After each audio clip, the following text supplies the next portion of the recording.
Hold.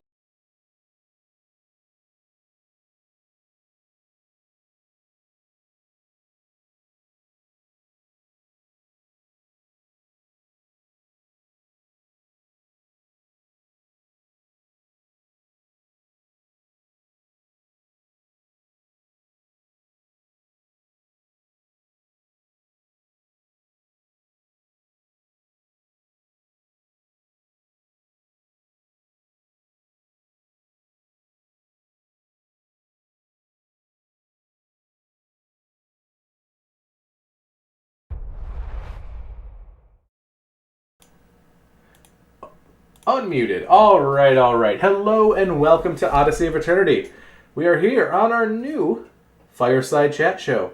This is our third one ever. It's been work in progress, but we are getting there. We are getting there, everyone. We have a great panel of people tonight, and we also have some of the most memorable characters sitting around the table that I've ever seen. And tonight we're going to get into the headspace of what it takes to build a good character, what it takes to play out that character, and what does that mean, and how do you build a character like that? Some of these things are what we're going to get into if we have time, and as the viewers get questions, they can definitely ask them in the chat, and we can address them as we go. All right, so first off, our little warm-up today is I'm DM Kenneth, and first off, we're going to be talking about favorite characters that you've ever played. My favorite character I've ever played, have not gotten a chance to play them in a while, is Kothar, the supposed God King of Chult. Supposed because he believes it himself and no one else. He is a lizard folk barbarian fighter druid monstrosity, and he believes that dinosaurs are gods. And that is my favorite character. All right, let's move to my left. Hello, Mrs. Amber. Okay. My favorite character I ever played, I think it's pretty obvious at this point, is Honey Joy Dancer. She is a tiefling paladin, and probably the worst paladin ever. Arguably. Just a fantastic character, uh, whom I love dearly in my heart. Yep. All right. Next up, Mr. Aaron. My character that probably I loved playing the most is Gull Kinehart, the full orc monk. And I loved playing him because he always, no matter what table he was at, he would always bring a smile to everyone's face. And just everything he did, he was the nicest character I have ever played, and he was everyone's friend, always.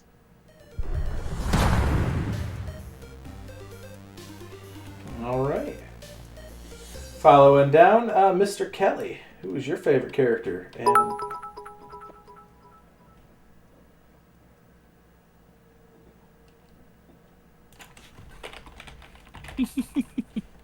I know, I'm like the waiter asking you every single time you got food in your mouth. Hey, how's your food? So, I think my favorite?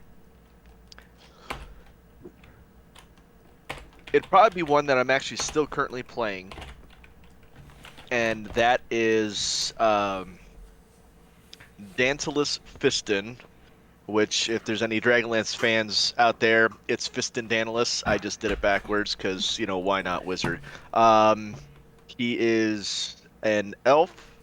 He was a Kronturgy from Wizard, and he's a lot of fun. I'm in Tomb of Annihilation with him, and he is a stage magician, using magic for that. So when that's kind of, he's very extravagant and very out there, I should say. But yeah, that's what I got for right now. All right. Next up, Mad Artificer Dustin. Well, this is kind of unfair because I've spent more time in the DM seat than the player seat, so I've got to split. Player side, Spinch Gatorboil, the Lokatha. Yeah. Yeah. Pun-loving, Letterkenny-ish Fish Bard.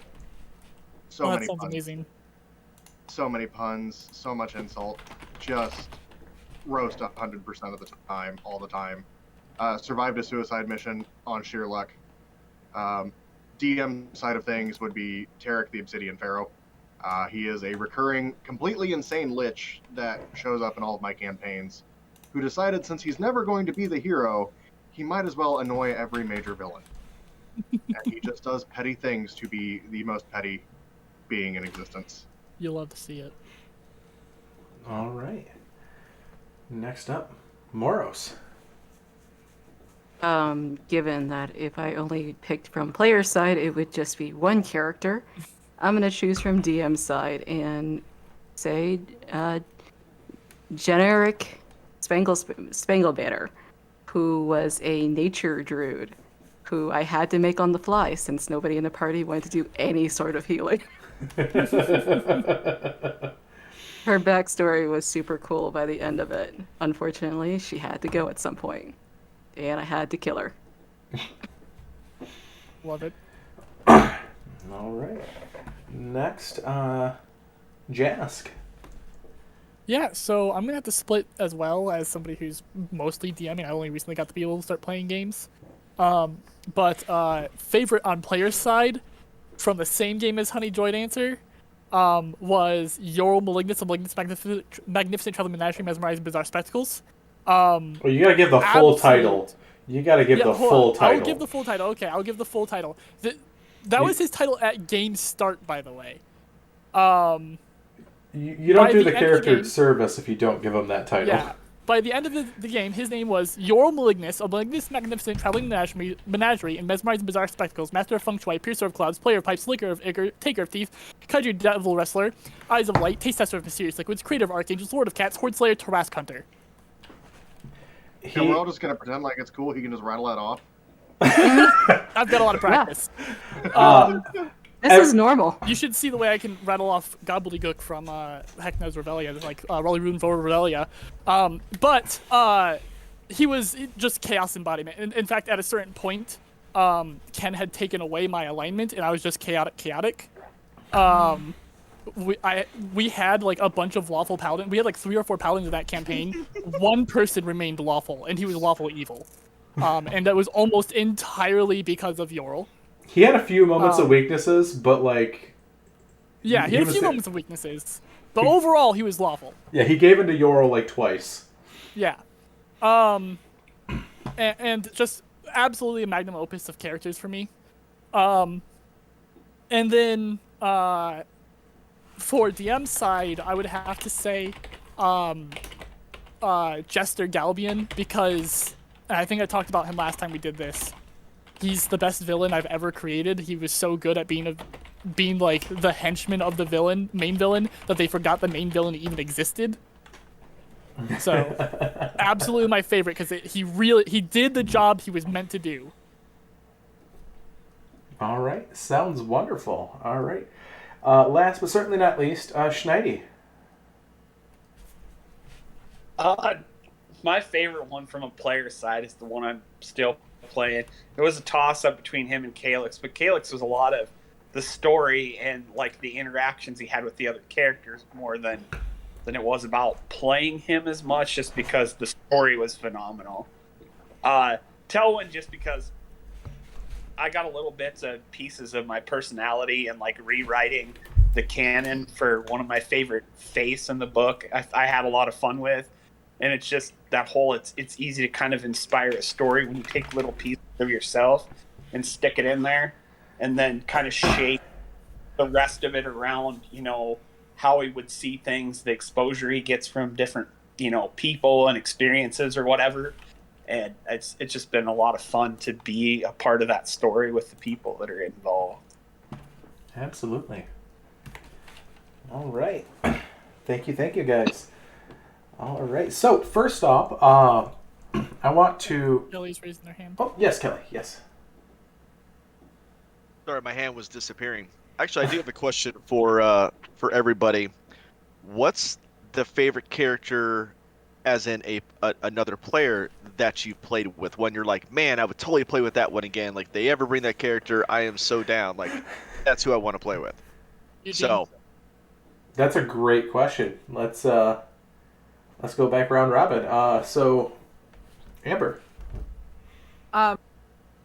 It's gonna be Yoral. Yoral brought out in Honey the chaos that Honey knew was always there. She just needed a door opened, and Yoral is the door.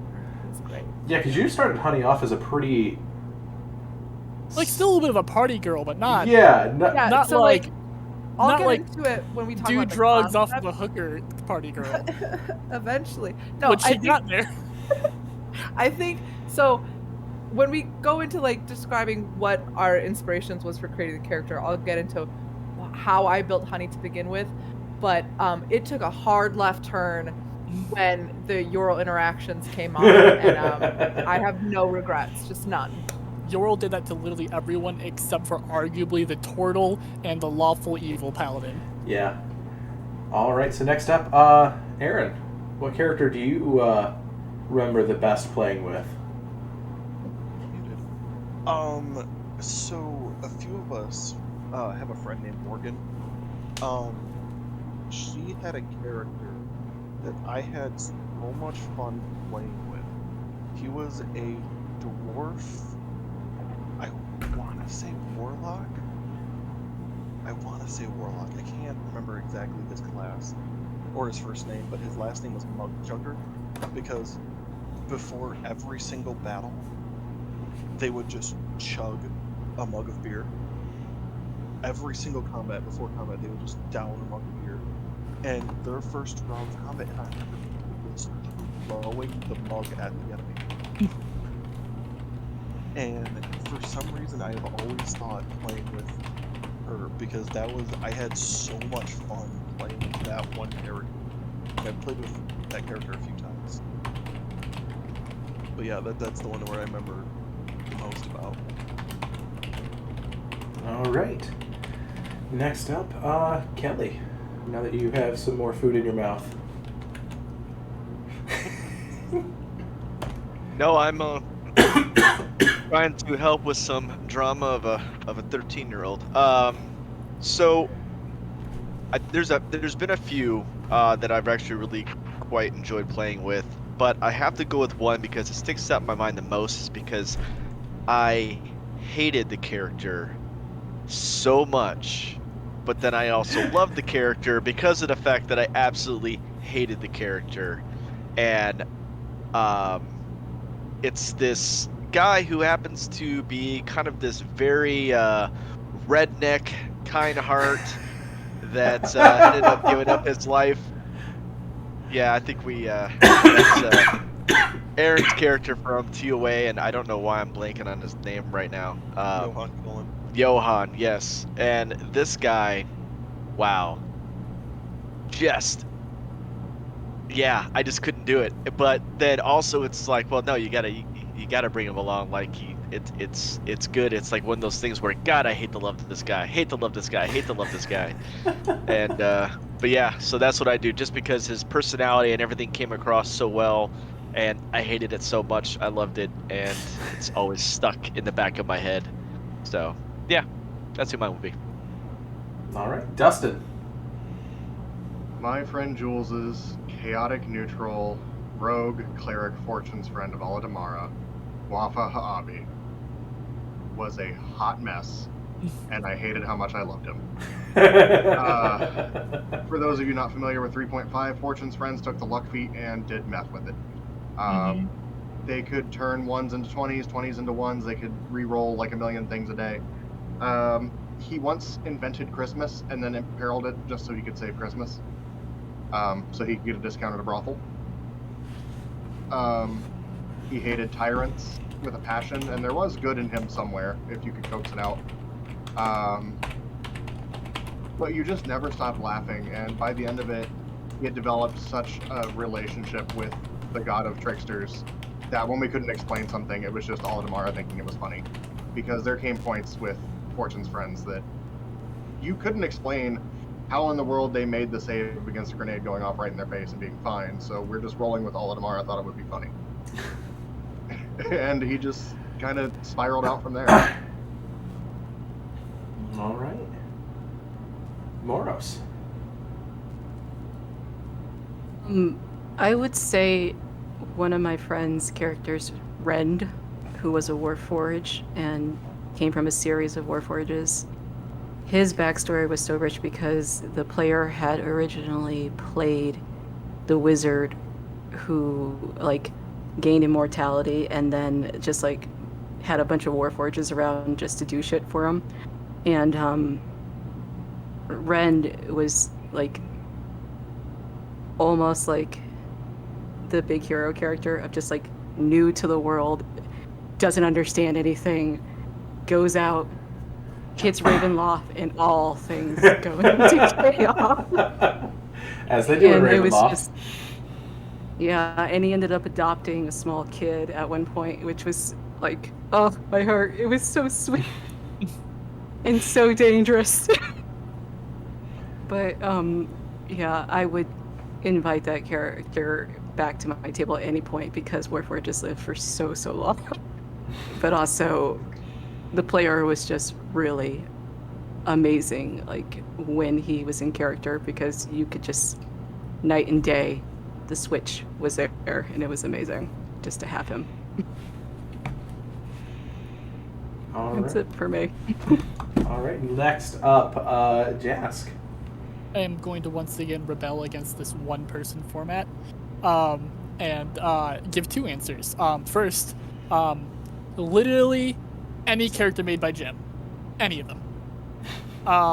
I've ran games with Jim or for Jim. I've played games with Jim. All his characters are amazing. Eugene's my favorite. I love Eugene.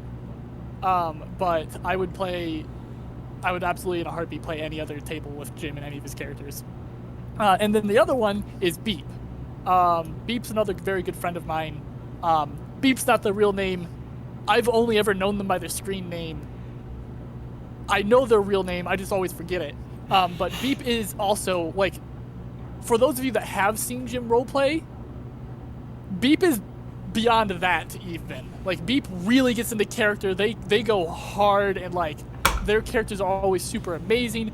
And whereas Jim likes the crunchy combat, Beep is only there for the roleplay. Literally, she has a character who at one point, while combat was happening, she sat down, laid out a picnic, and ate a picnic while the rest of the party was fighting for their lives, because she had no interest in participating in the combat. All right. And Schneidy. To play in TOA, or Tyranny of Dragons, and I absolutely loved Kelly's character Owen with the pot of deception and his So good. for spells and his, like, forgetfulness and just, like, the quirky things he would do, because, like, I found it so interesting that he would speak to his bats for, like, advice, and the way he flavored it, I just loved it. And it's like something like a character I would really enjoy playing with again, because it was just a little bit of everything. It was like the way he role played and the fact that he was convinced that his pot of deception would, get him through everything, and the whole, like, the way he would use his little bats or whatever to hide in his certain things, and then the flavor how he shaped some of his spells, like his spiritual weapon and some of that kind of stuff. Epic. Yeah, no, that's hands down one of my favorites that I've played with, that I've seen, because I loved it. And then, thank you. So, going to me, because I realized I forgot to answer this as well, I have very quickly I couldn't pick a favorite. But if I had to pick from a DM side, hands down, it has to be Solace from my Tyranny of Dragons. This young woman has made some of the best characters and has the best roleplay. If you're watching later, absolutely fantastic job there, Solace. And as a DM side, or as a player side, I ran through TOA a few times, and there's a friend I haven't talked to in a while, but he had Birdman. And Birdman was a Kenku. And it honestly cemented my love for Kenkus, and I was already playing a Kenku at that point. So we just had double the Kenku shenanigans, and it was wonderful. Also, Gort. The absolute wonderful Chaos Barbarian Goblin who made my first time DMing a blast. And then subsequent characters, like, both groan and smile and laugh. But that's what I'd have to choose. We did have a question from the chat here from Ashwell4. So for you guys, are there any characters that you've created that didn't turn out the way you've wanted, or were unable to play how you wished, be it because of the campaign you were in or the people you were playing with? Moros, I see your hand up first. Or you popped up. Yeah, sorry. It was related to something else. Okay. You can say that real quick. You go back to your topic real quick first if you need. I scattered. It's gone. Okay.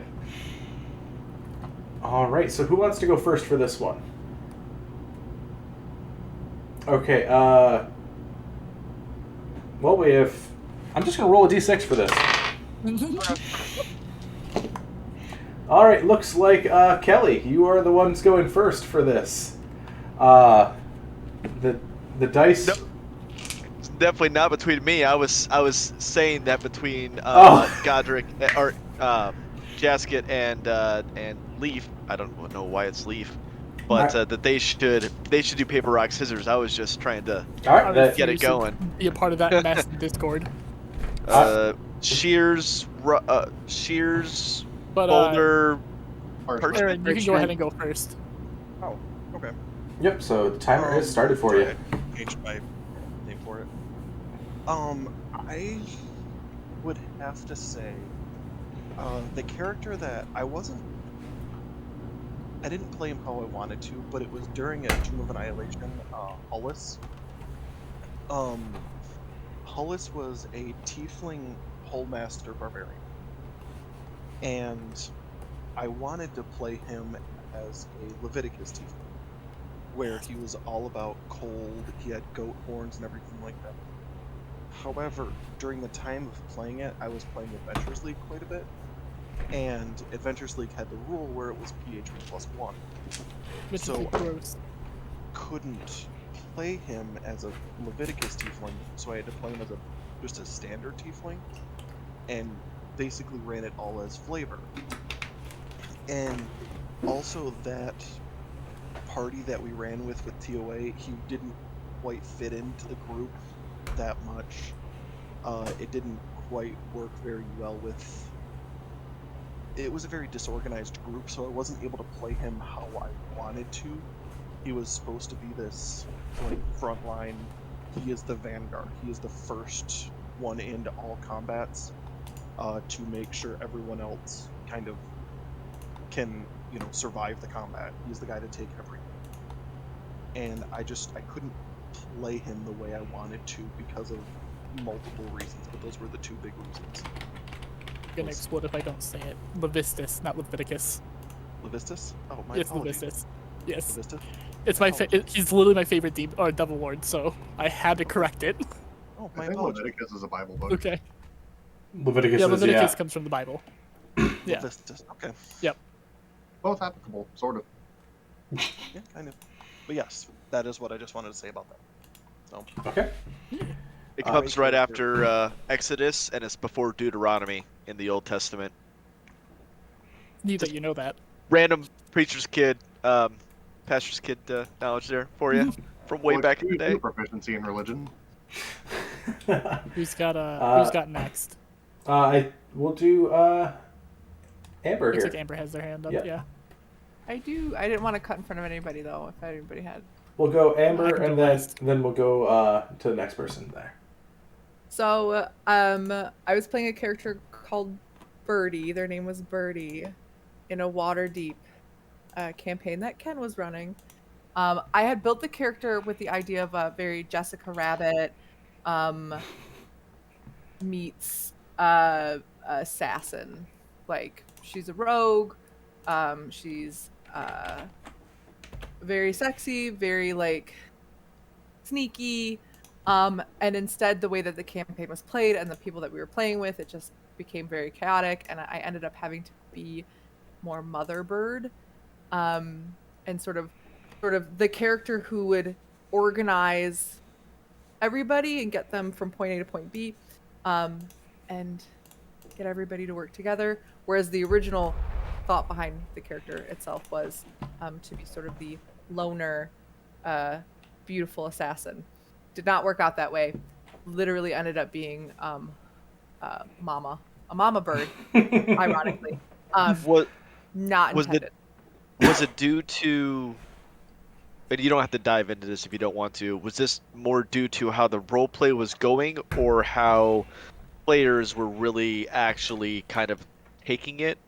Maybe like as a not sticking with what their character was supposed to do, but more being like themselves. It was a definite 50-50. So we had some younger players in the campaign, but there was also this sense of a couple of the characters were playing chaotic individuals, and in order for everybody to get on the same page, there had to be one person to fulfill that role of organizer. And even though that wasn't the role that my character was designed for, that was ultimately who best fit the bill, I guess. Like it just sort of, it fell into place that way. And this was after several sessions.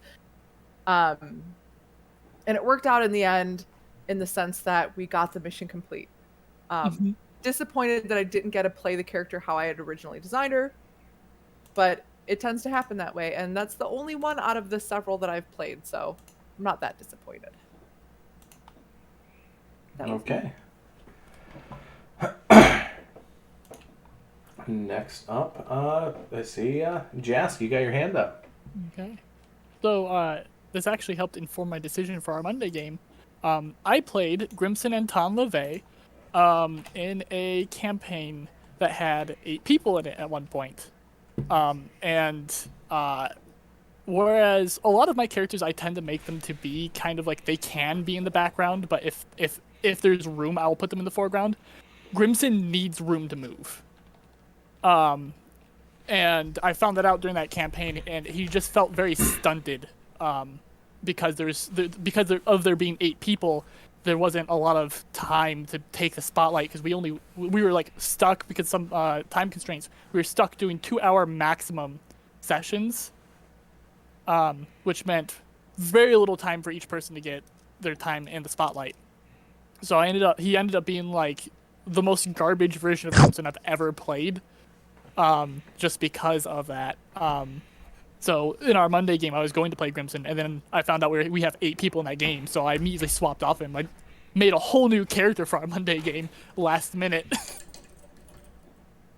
Do you think that the same thing would happen, or do you just not want to risk it that I think the same thing would happen.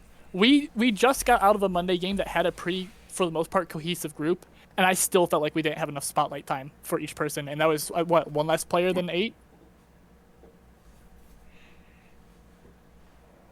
So, Yeah, we had 7 people in that.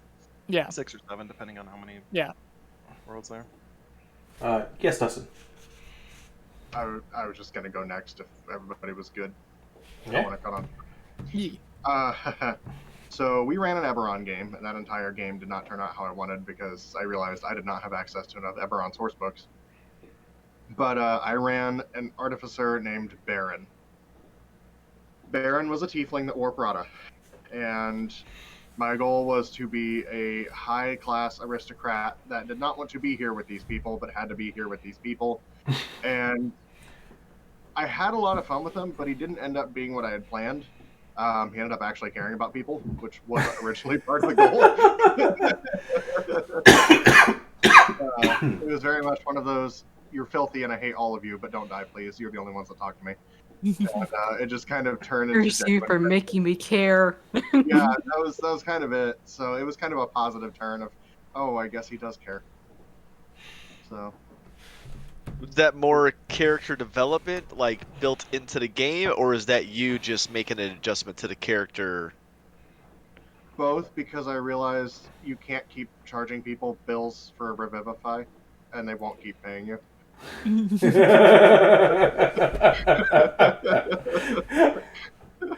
That's really good. Moreau says something about that. I'm gonna wait, and I love that idea. A healer that charges. I've done it at LARPs. I've done it. Yeah. Awesome. Yep.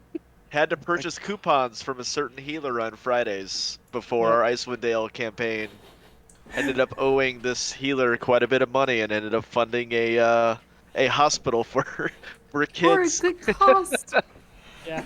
I I had a- For a good cause. All right. Anyone else for this one? I Schneidy can go. or Moros? Yeah, Moros, go. Just a one shot, and Snidey was actually the DM for it. Cutting Stone. Cutting Stone was a lot less serious by the end of it and was more flexible as a character. Cutting Stone was a internal Winter Eladrin who was a monk and very like no nonsense in the beginning, and it was my first time playing them. And by the end I had to like loosen up a bit because I felt like, one, I did not want to drown the vibe of the game, but also it was important to me that the players also saw that I was not actually like in this flat monotone sense of just like no emotion like down. This is just the character who just does not have the emotional capacity to be here with you, but is here in every other sense of the word. So yeah, that was interesting. All right. Anything else? I could give you a scenario that happened in the game, but that's about it. I'm not sure if that's interesting to anyone. This is just the game. One was Cutting Stone with the badger. There was this very cute badger that was the only non-talking animal that we had encountered the entire time. And therefore, Cutting Stone, it had an item in its lair. So Cutting Stone sees this and goes, of course, this animal here is a cursed thief who took the item away and therefore is cursed and cannot speak to us. That is why it is here. And if we touch the item, we will be cursed. Delightful. And there was no logic to like counteract that. That was such a fun experience. All right. I believe the last person to talk here is Jeremy or Schneidy. Either one. I built Farron to play in TOA with some of you guys, and I absolutely love the character concept, but it really didn't fit in TOA. It was more like I was trying to use something that I'd put together and took some time and writing a backstory and whatever. It just didn't fit the campaign setting. It had nothing to do with not fitting the party, not fitting, the players or whatever. I kind of started making things work and found certain ways to interact, but it would that kind of character. Farron was a gnome bard, like really like bubbly personality, really kind of just had a flair for, the kind of, I guess, fun, but I turned a bard into a cleric. I had almost no like typical bard functions except for like the typical spells like, Tasha's and something like that, but I had mostly like healing magic and like stuff to just kind of assist the other people. I didn't really build a typical bard other than some of the skills, but it was like I just didn't feel like it was a good fit for the setting. It had nothing to do with any of the players or anything going on. I just felt like I could have used it in like Dragon Heist or Tyranny of Dragons or another setting, and it would have been a lot more functional to use. Part of it because like the healing magic and like Revivify is functions different in Tomb of Annihilation. So that was a big part of it. I went in with the plan on something I wanted to try, but it just didn't fit the setting. But I liked the character, and it's something I would use in other campaign settings because it was fun. And I think the best part of that is some of the characters interacted with Theron, and I had fun with it and blended because of the characters. Even though like my character didn't fit the whole setting and stuff, like Gooder calling Farron a little boy all the time, even though he was like a 3 foot tall gnome. I mean, it was like things like that where it fit really well, like in the group, but it was just the setting for the character I built. All right. And then for me, I think a character that I built the one time, I went to go into a Tomb of Annihilation game. This is my second time ever playing through it. I had a blast with my first time. And the character I brought, I'm like, you know what? I'm going to try being a support character. I'm going to build a cleric. I'm going to like, you know what? I'm going to make him, let's do like a Greek motif, Marianus Marcos.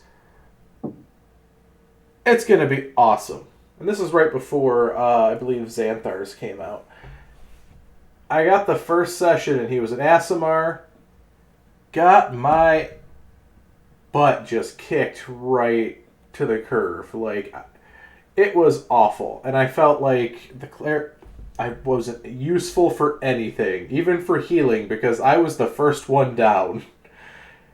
And I had an awful experience with it. And so this is an Adventures League where you could rebuild your character any number of times up until level 5. Your first level 5 adventure. And so Xanthars came out the next week. I tried playing him as a cleric for like 2-3 weeks. He got a Triceratops as a mount because he paid for it, as you do in Shalt. Proceeded to cast the ever-burning flame on the little spikes on the Triceratops, and then rebuilt him into a Cavalier when the book came out. Proceeded to play him as a Cavalier for a little bit, really liked it, and then the game fizzled. And it was just like, I had a specific mindset. He was going to be a Tempest Cleric. He was going to be this force of just righteousness on the field.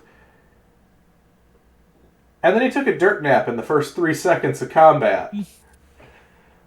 Like, 2 failed death saves, like, and everything. It was bad, like... And it just, like... No, he wants to get the biggest frickin' tank that he can get on. He's gonna ride around and just trample people at this point. But... Yeah, other than that...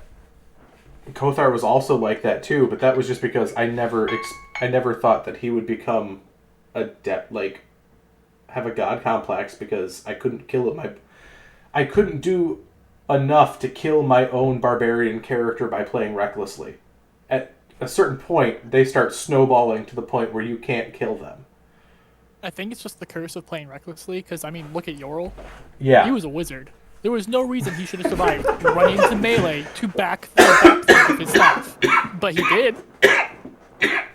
Yeah, Or, it's... tanking an entire Pit Fiend's full attack round. Yeah. Godric tanking a whole dragon. Yeah, it's one of those things that, like, it could just be 5e syndrome, where it's just very hard to die in 5e for the most part. It really is. There's just a lot of resources. And yet I managed. Post level 2, it genuinely gets so hard to die. Mm-hmm. Compared to previous editions and Compared to previous previous editions, other absolutely. games. That's a good point. I'm sorry. Didn't you kill 6 out of 8 I shouldn't say you. Didn't they kill themselves 6 out of 8 members in TOA before I got in there? Well, Annihilation's a special case because it's really like they had to make a hardcover to kill people. Yeah, that was actually the first time that 5e did have a lot of issue. Like, that was the biggest complaint of 5e up until that book release, was it is too easy. And then the writers were just like, we're gonna re-release Tomb of Yeah. we're just gonna kill him. Yeah. And then they've kind of flirted that line ever since, and it's been great. Yeah. Looking at you, Astral Dreadnought. all right. So let's move on to our next topic here. So first off, what is one thing that every character has to have for you? Like, this could be a certain like stat that you just refuse to dump, or you have to dump, like every character. This could be like a part of yourself that you're pulling into that character. It could just be a common story that you like that ties all of your characters together. Like, hey, this character's from a clan of a bunch of different characters. But I think I seen Aaron's hand up first, and then Dustin. Okay. So, the number one thing that I always have to throw in a character is not from something, anything like that. Every single time when I'm building a character, I have to throw in a flaw. Not so much that's like it's something that's, in the book you roll on the table and you get a flaw, because those ones in my opinion suck.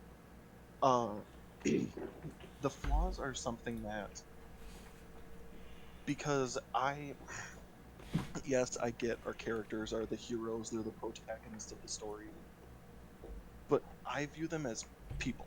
They're just people that got put into extraordinary situations and have a result from this. So every single character that I have made post starting to DM has been, they need a flaw in their design.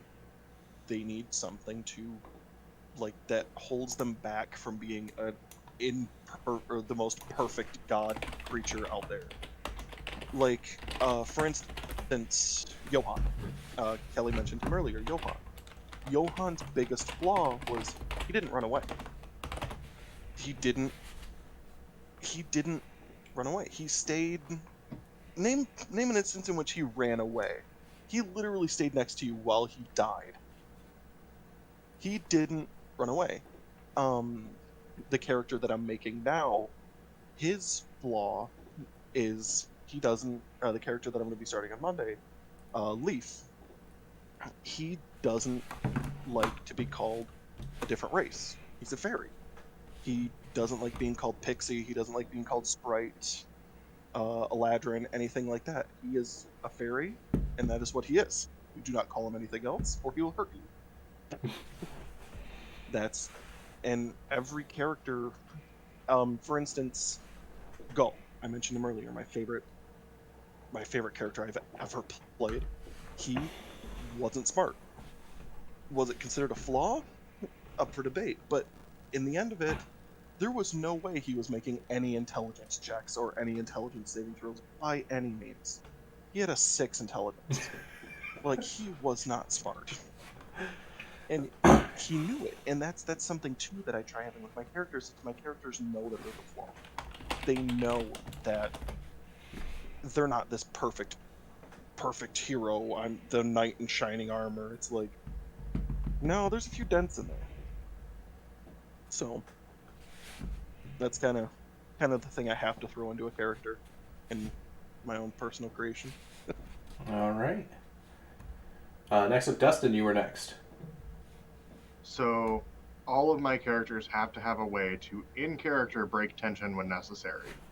Not necessarily make you laugh, but when things get a little serious or things get a little too edgy, just a way to bring things back to center. For Gort, that was being a chaotic, psychotic little goblin man that didn't speak. Pharaoh is kind of a, I don't know how to describe Pharaoh anymore. Fabulous. But Baron, it kind of surprised me a little bit. Why is my phone text talking? Stop. Baron kind of surprised me. It turned out his way to break tension was to just be nice to people and give them a hug. Like, be that kind of parental figure. So that's something every character of mine has, is when things get too serious or it's like, getting Debbie Downers in here. Let's find a way to have a warm moment, a positive moment, something to kind of help realign everybody. Even if that's slapping the side of a tank and yelling it's a fish tank.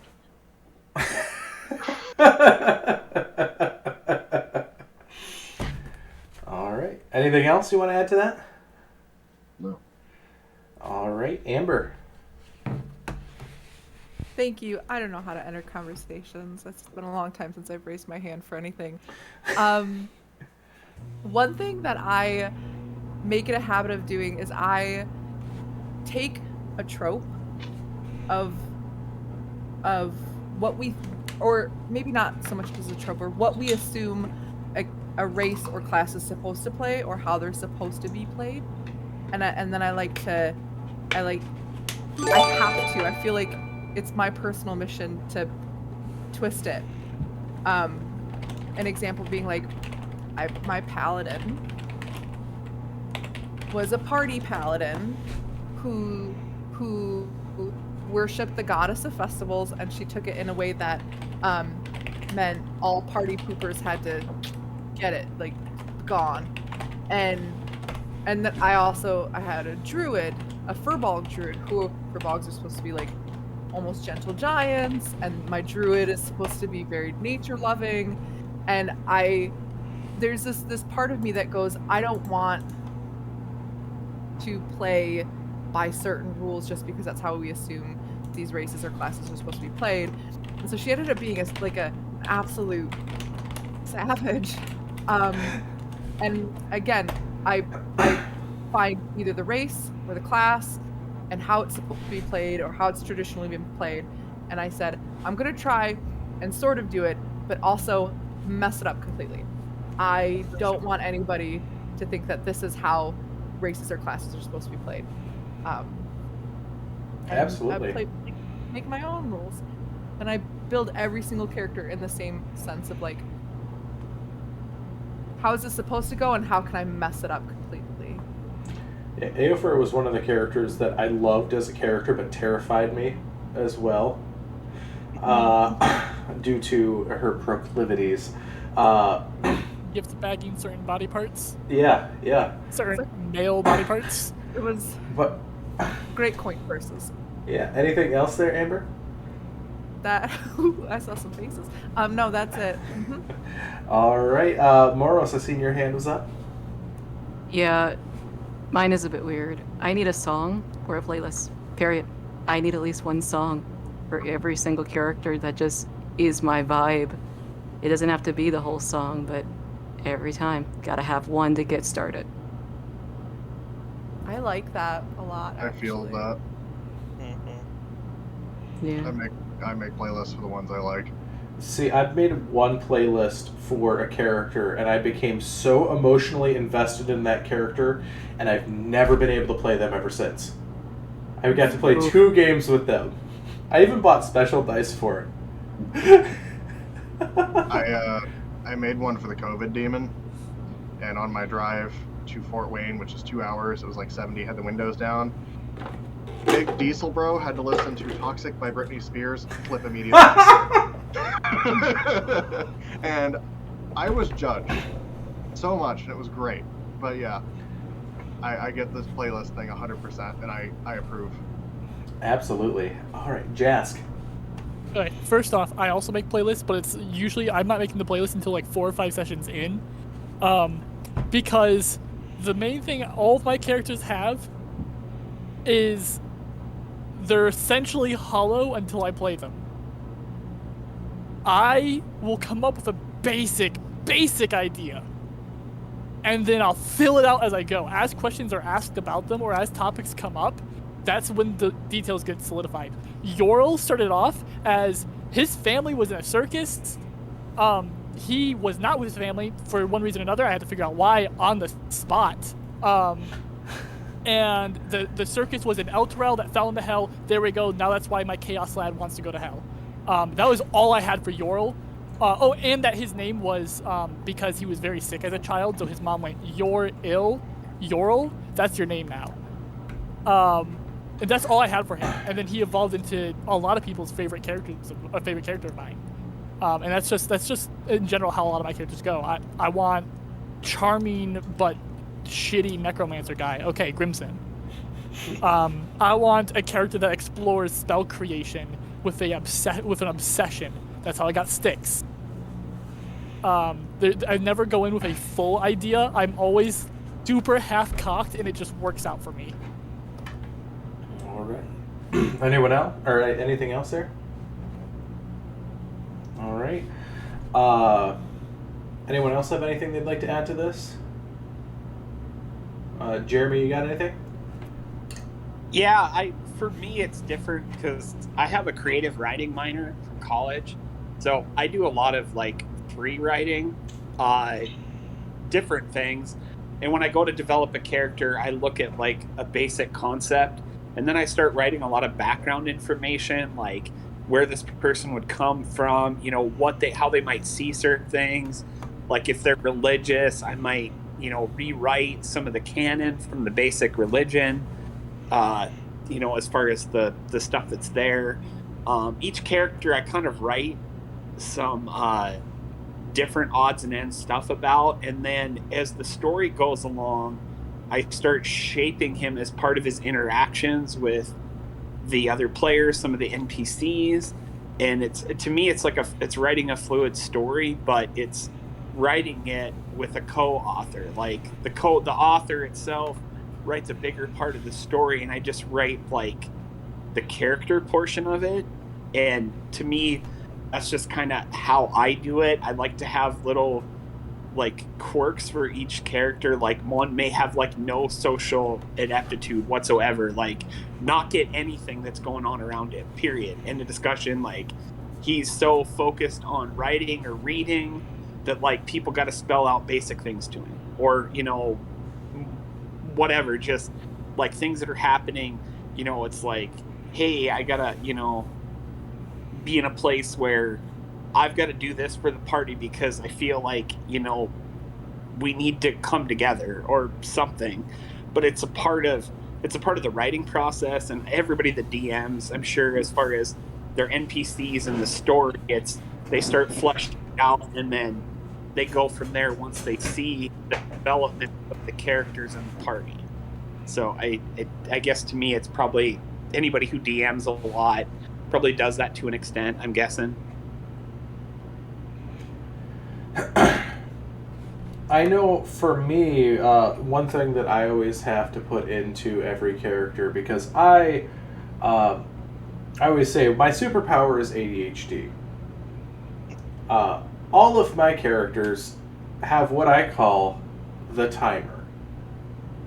This timer is and I'll tell the party at the beginning of the game, I'll tell the DM, this timer is when I get bored.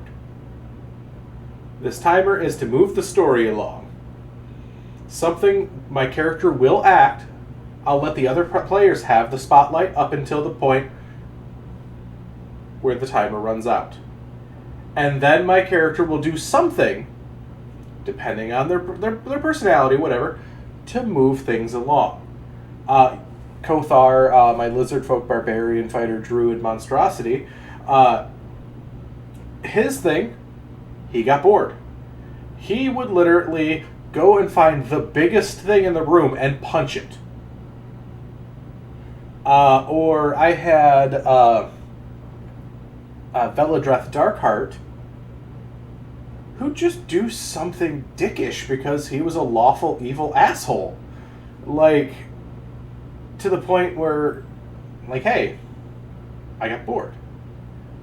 Or some of my good characters being like, hey, let's, like, I think my favorite one with the timer has been Anastasia Lebedev, my Sun Soul monk, who is literally dumb as a rock for most things, but street smart to the extreme.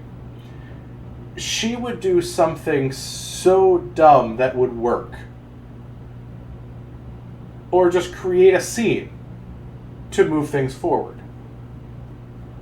And I was used as a tool to help the DM facilitate story, for the most part. And I always tell everyone, if it gets too much out, and let me know. I can adjust it as needed, either pushing it back or speeding it up, depending on how things go. But I always give the rest of the players at the table that option to the DM. Like, hey, don't have to do this if you don't want. My characters just get bored every now and again. That's why almost all of my characters are chaotic in some aspect. Because I'm chaotic in and at least every aspect. Alright. Does anyone else have anything they'd like to add to this part? I didn't think we heard from you yet, Kelly, did we? No, I was kind of like trying to think of what to touch on, and everyone kind of really touched on the topic. I think that flaws are very important for characters. I didn't used to think that way. Like, especially like in the beginning, it was supposed to be like, all right, these are my stats, here's my story, and I'm supposed to kick ass and take names, or heal ass and take names, whatever you're playing. And I did say heal. But then, as I developed as a player, realizing that flaws are so important to your character, because whether or not your character even recognizes that it's a flaw, the flaw is there. No, I'm super good at perception. No, you've got a 4. In wisdom, you're not, but you know what? He or she, your character, plays it off as they have really good perception, but they're just horrible. Huge flaw. Or it's, see, I didn't actually think Johan's ability to not run away, I didn't take that as a flaw. Now, maybe the fact that he only believed in one god, Torm, perhaps that, in my opinion, was a flaw. The fact that he also didn't like certain races, I thought that was a flaw, but that's what made him that character. It was those small things that like kind of made him stand out from everyone else, if that makes any sense. And whether the flaws are built in through stats or built in through story, I think it's really important, because through roleplay, a lot of times those flaws can also become strengths later. Maybe not necessarily a strength in, oh my god, I'm so gonna make this save, but it's a strength in the role-playing aspect, because it brings in different conversations and can possibly bring a group together, or just a funny moment of, an old man wizard that has a 2 strength walking over there to help pick up a fallen branch that's blocking the way, and he's like, he comes over there, he's the last person, of course, then it picks up, he's like, see, just needed me to help you out. That's what I'm here for, doing the big lifting, stuff like that. I don't know. Yeah, That's I what I wanted got. to comment on Gohan's religion.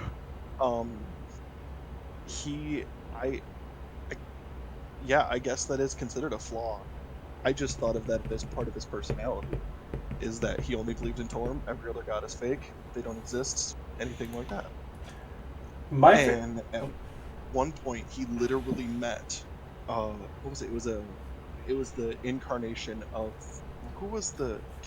Remind me. It was like a servant of Ukatoa or something. Yeah. Yeah, servant of Uktau. It was a servant of a god, and instead of acknowledging another religion, he double gunned, middle fingered, and fell off a cliff.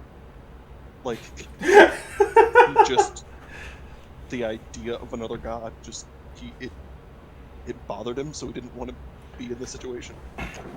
My favorite thing about Johan is he didn't believe in evolution, and he didn't believe that dinosaurs existed, and you had a creative name for every single dinosaur to explain it in his mindset that it wasn't a dinosaur. What was the Sarkasukas? There was just a crocodile that ate a lot. Oh god, he was such a fun character to play. And I'm very sad he died. But he went down a hero, saving his party. That was a very very meaningful, Mm-hmm. very meaningful death for the character, and I think that's actually a good pivot point here. Is we've all mentioned tonight what our favorite characters are, what are like some of the strengths. Like what happens when you have to stop playing those favorite characters? Be it the character gets retired, they die, like. There's a process to that. I know some people like genuinely grieve for these characters that they make. I know as a DM, I absolutely hate killing characters. Like it is my least favorite thing on the planet, and especially because you go through a campaign and you fall in love with these characters. They're your little children in the story, and they grow up to be the mighty heroes. And to see any of them go away, as a DM, I hate it. But I know from a storytelling aspect, sometimes it's necessary. The dice tell the story, and that's what this collaborative game is. So for our next point here, what happens with character loss, be it retired or death? Does anyone want to address this one first? Dustin. I went first last time. I'll let someone else go. So we keep talking about Gord. Gord is retired. I felt bad for everything I put that little goblin through, and he retired. He made it through Chult. He made it through Barovia. He made it through Hell. At that point, it was he's done. He has enough trauma. So for me, that was kind of a bittersweet moment of recognizing I'm not going to get to play Gord again, but at the same time, the story kind of demanded that this poor little goblin go home. Whoever that is. This ludicrously wealthy goblin that did not know the concept of money was just going to go off somewhere and probably live in a hut. Flip side with killing characters, my campaign has killed 2.5 people so far. Half because one of them doesn't know she's dead yet. So spoilers if you're watching. There's a way to do it, in my opinion. And to me, it's not just, well, you're dead, move on. It's make it a meaningful impact point if possible. Mm-hmm. If they're not super attached, it's not as bad. Like, one of my players already had another character lined up, so when he soloed the Barbarian Dragon and then became Spaghetti, not heartbreaking. When the COVID Demon showed players what happens when you are focused while you're down and Flurry of Blow to rip out his skull, that was a moment of impact. That was an emotional impact. You let them grieve. You let them go through that process. I've not really had a character die that hasn't come back, thanks to the AL Dustin's a Reckless Shit Fund. But I have lost a lot of villains, and I've killed a couple PCs, so that's where I come at. But I very much think it needs to be handled respectfully, if possible. Yes, absolutely agree with that. Also, we had Jeremy swapped out for Laura. Say hello, Laura. Hello. Hello, Laura. Hola. Thanks for letting me swap in. Is it okay if I go ahead and talk about this one, Kenneth? I think someone else had their hand up real quick, but we'll get back to Amber had their hand up. Yes, yeah. we'll go to Amber, and then we can switch to you. Sorry. I'm gonna touch on both. I played Honey Joy Dancer all the way to 20th level, which I'm told is not a normal thing. 20th level and then some. We actually passed 20th level. And then some, yeah. So we had a grand old time with this character. So much so that we started playing this. Hello. We started playing this. Before COVID happened, we started playing this campaign. It was a few weeks, and then COVID hit, and we continued on Discord. Through that process, I learned how important it was to play this game with people in a setting that, like, we can be reckless and we can be wild and we can be social. And the character that I was playing was exactly that. And so I became attached to my character. I became attached to everybody's character because it was during a time where I needed that sort of social connection, that social emotional connection. Um, really glad she didn't die recklessly in many situations where she probably should have. But when it came time to retire the characters, it was, I think, just as emotional because we were together through a really difficult time. And we stayed together for a year and a half. A year, did we play that? I think that a year and a half. It was, yeah, a year and a half, almost 2 years, yeah. Yep. Yeah, in Avernus. And so having to retire a character that you've been playing for that many years, and especially during that time period, not being able to come back next Thursday and be like, okay, I'm Honey Joy Dancer again, and be like, oh, I have to do something else, and I can't be this person who I've become attached to. It's just as sad, I think. On the other side of that, I had a character die, and I did not expect the reaction that I had. I was devastated, horribly devastated. Did not expect it. The death came out of left field, and it was just bad rolls. Bad rolls on my part, really good rolls on the DM's part, and I think I was only 5th level or 6th level, so we hadn't been playing for too terribly long. But this was a character who started off, it was an innocent individual going out into the real world to learn about life. And then they die. And something about the way it happened and something about the situation, I had to turn my camera off and I had to turn my mic off. And I cried like a big old baby. And I don't do that. Was I'm that a big tough girl? Was that Aofer? Sure. Yeah. That was Aofer. Aofer died, for one, in a horrific way, but also it just, again, came out of left field, and I wasn't emotionally prepared for it. Ken did a beautiful job of making the moment passionate and also, like, serious. And it gave me a moment to, like, it honored my character, right? It wasn't just and she's dead, and then now we're moving on to the next thing. It was a moment. It was a full moment, and everybody in my party got to be a part of that.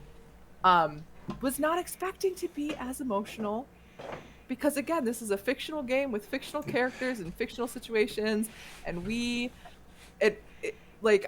it's supposed to be fun. And I know that these things happen, like that deaths in the game happen. The reaction I had was I wasn't prepared for. But it made it that much more fun to keep playing because I know that then you're connected. Yeah, I want to touch on Honey for your first campaign that you did.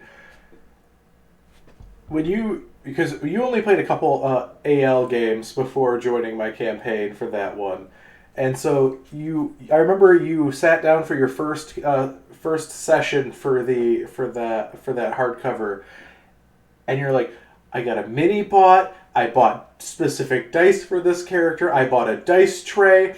My inner DM is screaming, "Oh my god, I'm gonna accidentally kill this character in like the first 2 levels," and she just spent like so much money on this and is invested in this character. I'm just like, and it's because it's a curse. Any DM will tell you, the second a player gets that invested into a character, something bad generally happens. DMs, paint your models. I bought special metal dice because I'm playing a paladin, and it was metal rainbow dice because she was very flamboyant. And I bought the mini, which I still have. She's right here. She's so beautiful. I bought the mini. I got the dice mat. I did everything, and I even like had printed out a special character sheet. We were level 1. And like I think I had like 10 hit points. Just really coming into this game. Don't get stuff for your characters till you're level 3 or higher. Shut up. it Level worked out that three. one Level time. three is where it gets harder to kill your character. That Still one time. possible. Still absolutely possible. But levels 1 and 2 are rough. All Yeah, right. it worked though. Yep.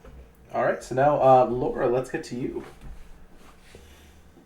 Well, Kenneth, you have only managed to kill one of my characters, and it was sad because you literally crippled my bard by chopping off 8 of her fingers. So yeah. I'm just going to preface that was the party's doing due to their reckless management of a trap in Tomb of Annihilation. True. That entire party was pure chaos. But so that's the only character who did end up dying. I was a little sad about it. It wasn't a huge deal. The thing that got me was when my child was playing a game with me, and you murdered my child and then proceeded to describe it very vividly as in Thanos had just killed her in Endgame.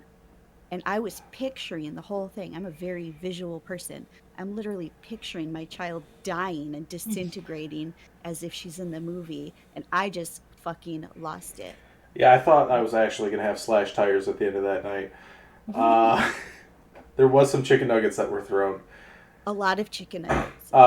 For those of you who are playing Tomb right now, that was that fountain that Mug's head got taken out in. The same thing. They decided to drink the fountain once, got the damage, like, oh, everyone else got really good things, I'm just going to drink it again. I'd like to preface by saying my pure chaos goblin changeling Mug. I put it to the Twitch chat and said, should Mug drink again? And multiple people in the Twitch chat said yes, Mug should drink again. And then when he pulled his head out of the water, there wasn't a head. So. But yeah, well, but going back to what your point said there, Laura, I like to give that moment to the players that built that character to have that means something. And I do apologize that it might have been a little much. That was like also right after Endgame came out, so it was like very fresh in everyone's mind, that scene. But yeah, that was... No, you apologized, I don't know, 4 years ago, whenever. As soon as I started crying, you're like, oh shit, I've done it now. Yeah, that was one of my DM, I messed up moves. Like, I described something too well, oops. Oh, I done fucking damage control. Shit. So, Laura, just to clarify, you put your hand in a trap and lost 8 fingers. And then you, in turn, also didn't learn the lesson. And then in this last game on Sundays, I think 3 sessions ago, you put your hand in the trap and lost your hand. I just want to clarify that we had this on record. Well, thank you for bringing it up, but that was actually incorrect. So let me tell you, I did not put my hands in the trap in TOA with my bard. I was one of 3 people holding up a very heavy stone door. The other 2 people just let go and didn't say shit. Yeah, that trap was it was a very tough trap that you guys luckily bypassed in the Tomb game. They had a Necromancer that triggered the trap. They were trying to open it up and get out of it. The one guy insulted the Necromancer and then used the Channel Divinity Destroy Undead to destroy all the Necromancer stuff. Proceeded to then throw the bone meal dust into the person's eyes that were holding the majority of the weight of the boulder, dropped the boulder down on the rest of the party that were trying to escape the trap. It was not a very pleasant situation in general. Turns out my glamour bard was not very strong. Go figure. But Jask, going back to you. Yeah, so I will fall in love with a character, but the moment they're dead, like a switch is flipped, I let go. Great example is Diocles. Yeah. We made Amber cried when Diocles died. And I was like, cool, I get to play my next character. I'm a big tough person. I don't cry. Okay, nobody. Okay. Nobody. I also, same campaign, played a character named Nobody. His full name's Nobody Somebody. For one episode. For one episode. And he died, like, towards the end of it, but he still died in the same episode. I don't have an attachment to my characters. A great example of this, other than those ones, is at a LARP I joined just before COVID hit. They were telling me about the different rules and stuff, and they were telling me about how like they have a fuck me up system where basically they go light on your character unless you're wearing a little red piece of cloth pinned to your chest. That means I'm able to be fucked up. I'm not that emotionally attached. And they have all the resources out in front of them, and there's a pile of these red cloths with the pins already in it. And I was like, oh, like these ones? And I point to them, and they're like, yeah, those ones. So I pick one up, and I pin it to my chest, and they continue to tell me about the LARP. And as they're talking, I'm just slowly grabbing more and pinning more of them to my chest until I had all of the little red flags. I have had this in my coat, because they made me put all of them back, but I've had this one in my coat, just in case I ever go back to that LARP, that I can walk on the field with it pinned to my chest. I find that the danger of a character dying is what makes it fun for me, and because I am flipping that coin, I have to be ready to accept when it lands on tails. I agree with that. And when I was exclusively playing as a player, I had a hard time with player death or character death. But once I started DMing, I'm like, I just want to play all the characters. It doesn't bother me as much when my characters die. Yeah, I feel like also DMs become detached from their characters a bit more than players do. We're used to building characters only to have the party destroy everything that we... Exactly. Aaron, we're going to you. So, I wanted to say two things on the character death thing.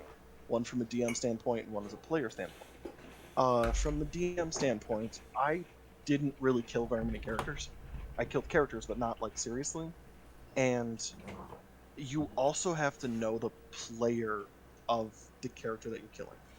Because I killed a level 1 character. Outright permadeath, 1 attack, dead.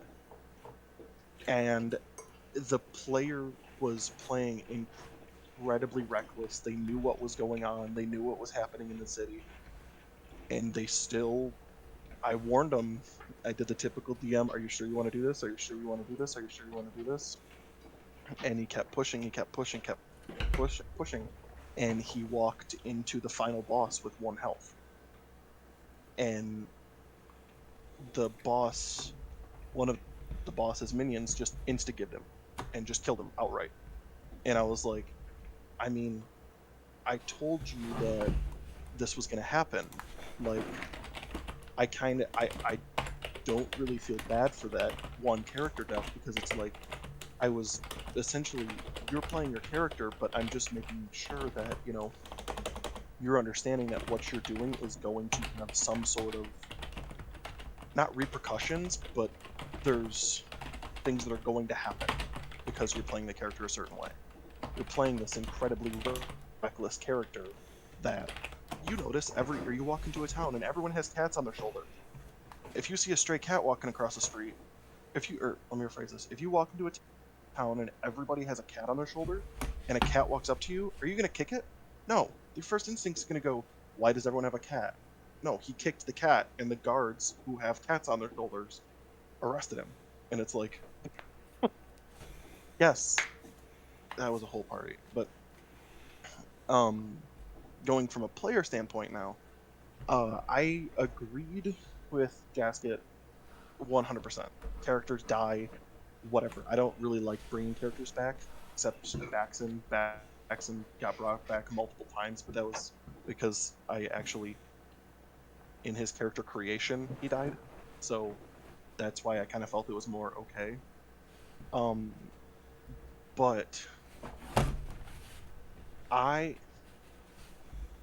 when Baxon died in this last final end of EOA, that struck me a little different than most characters dying, because I actually was genuinely sad.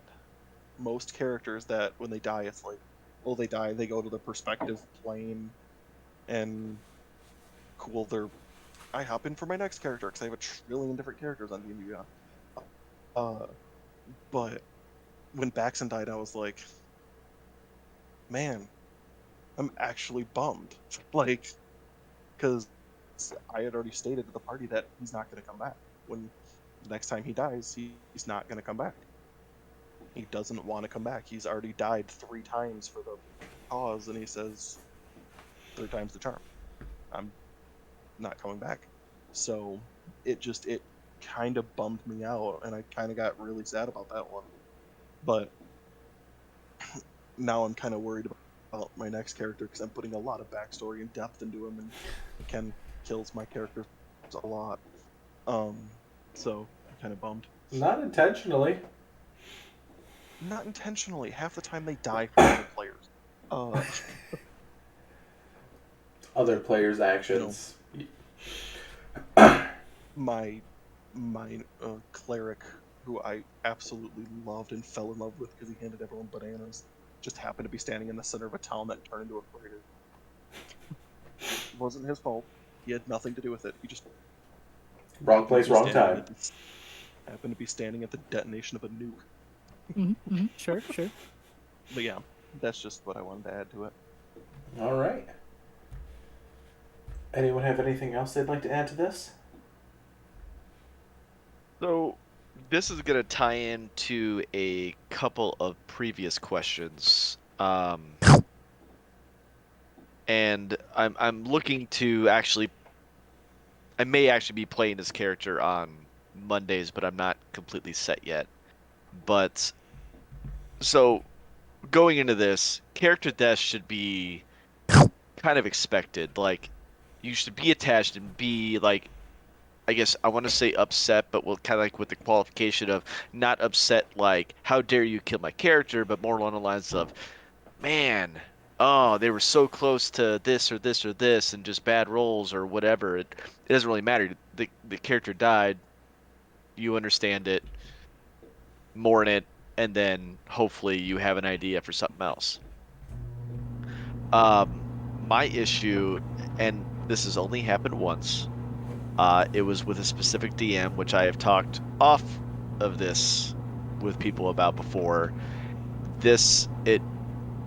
The whole thing was just toxic, almost from like the 3rd episode that I was in there, but I mean, or the third game that I was in with them. But I was sticking it out because at least I was having somewhat fun. It was giving interaction because this is right during COVID and going, and I had built a backstory for this guy, sent it over to DM, and he didn't even read it. He was just like, I don't really need that. Just put in your character sheet. That's for you. I don't actually need that. It's like, well, all right. Because every other DM that I played with, they're like, I need your backstory. Can you send it over to me? I need to make sure, like, to see if there's anything I want to work in or help you out. And so that kind of threw me off, but whatever. I mean, DM styles vary. Like, maybe he was going to pull it in because as we were playing, going into to Avernus, he had pulled in other people's backstories. So I'm like, oh, he just must read in. It's fine. Like, not a big deal. No, never happened. And I think that he wasn't happy, and this is my personal opinion, just based on how things played out. I think he wasn't happy that my lawful good barbarian kept saving on every single wisdom throw on the morning to not turn lawful evil in Avernus. And I was the only one of the entire group that was not turning evil. And we weren't playing with dice, like we were rolling on Roll20. So I mean the rolls were there, there wasn't anything like me fudging it or anything along those lines. And so then he just literally straight up killed my character with grubs. Not with like me getting attacked. He literally marched grubs over and killed me when I was on the ground. That upset me more than anything else because of the fact, like, I wouldn't have cared if I had to like jump off a cliff, stab something to kill it, and I went down fighting, whatever else. But that, really? And with all the other toxic atmosphere, like, I was more angry with that than anything else. I literally shut my camera off, like I was gonna just bounce. And one of the other guys that was playing, he had a sword that would allow you to a couple of things where you could spend some points, you could resurrect somebody. He went to resurrect me. He had used it the day before, resurrected a child that was in there, and went to use it on me. The DM literally said, brought in a devil and said, "No, I'm sorry, I'm not going to let you do this." And the only way that my character could have stayed is if I made a deal. And I was like, still like, you let him do it this, but now when it comes to me, like, you're not. I'm like, the rules and everything, like, just everything was just very different than any other game that I had been in, and I'd only been in, like, I think 4 at that time, um, or 3. I think I'd played in 3 other games, but 3 different DMs, and but their play styles were all very much either it was rules as written, rules as intended, or they allowed rule of cool, but they all had kind of like they all took from parts of it and allowed certain things. And that was the first one that was so it felt so combative that it just wasn't fun. And I wasn't able to play the character the way I wanted to. I couldn't play the character the way I wanted to. And even when I role played the character the way that it would, it made no sense within the party because everybody was evil and everybody was hiding things and stuff like that, and it was a mess. So I'm kind of wanting to play him again, but then I came up with something else that I think is just a little more chaotic and a little more fun, and it might fit with 8 people because it's just going to be chaos. So, All but that's right. what I have to say on that. All right. Anyone else want to add into this? All right. At this point, I think we're going to take a brief 5 or so minute break. Uh, let everyone refill their drinks, get a quick bathroom break. We will be right back, everyone watching. Be back very shortly. We're back. And like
No.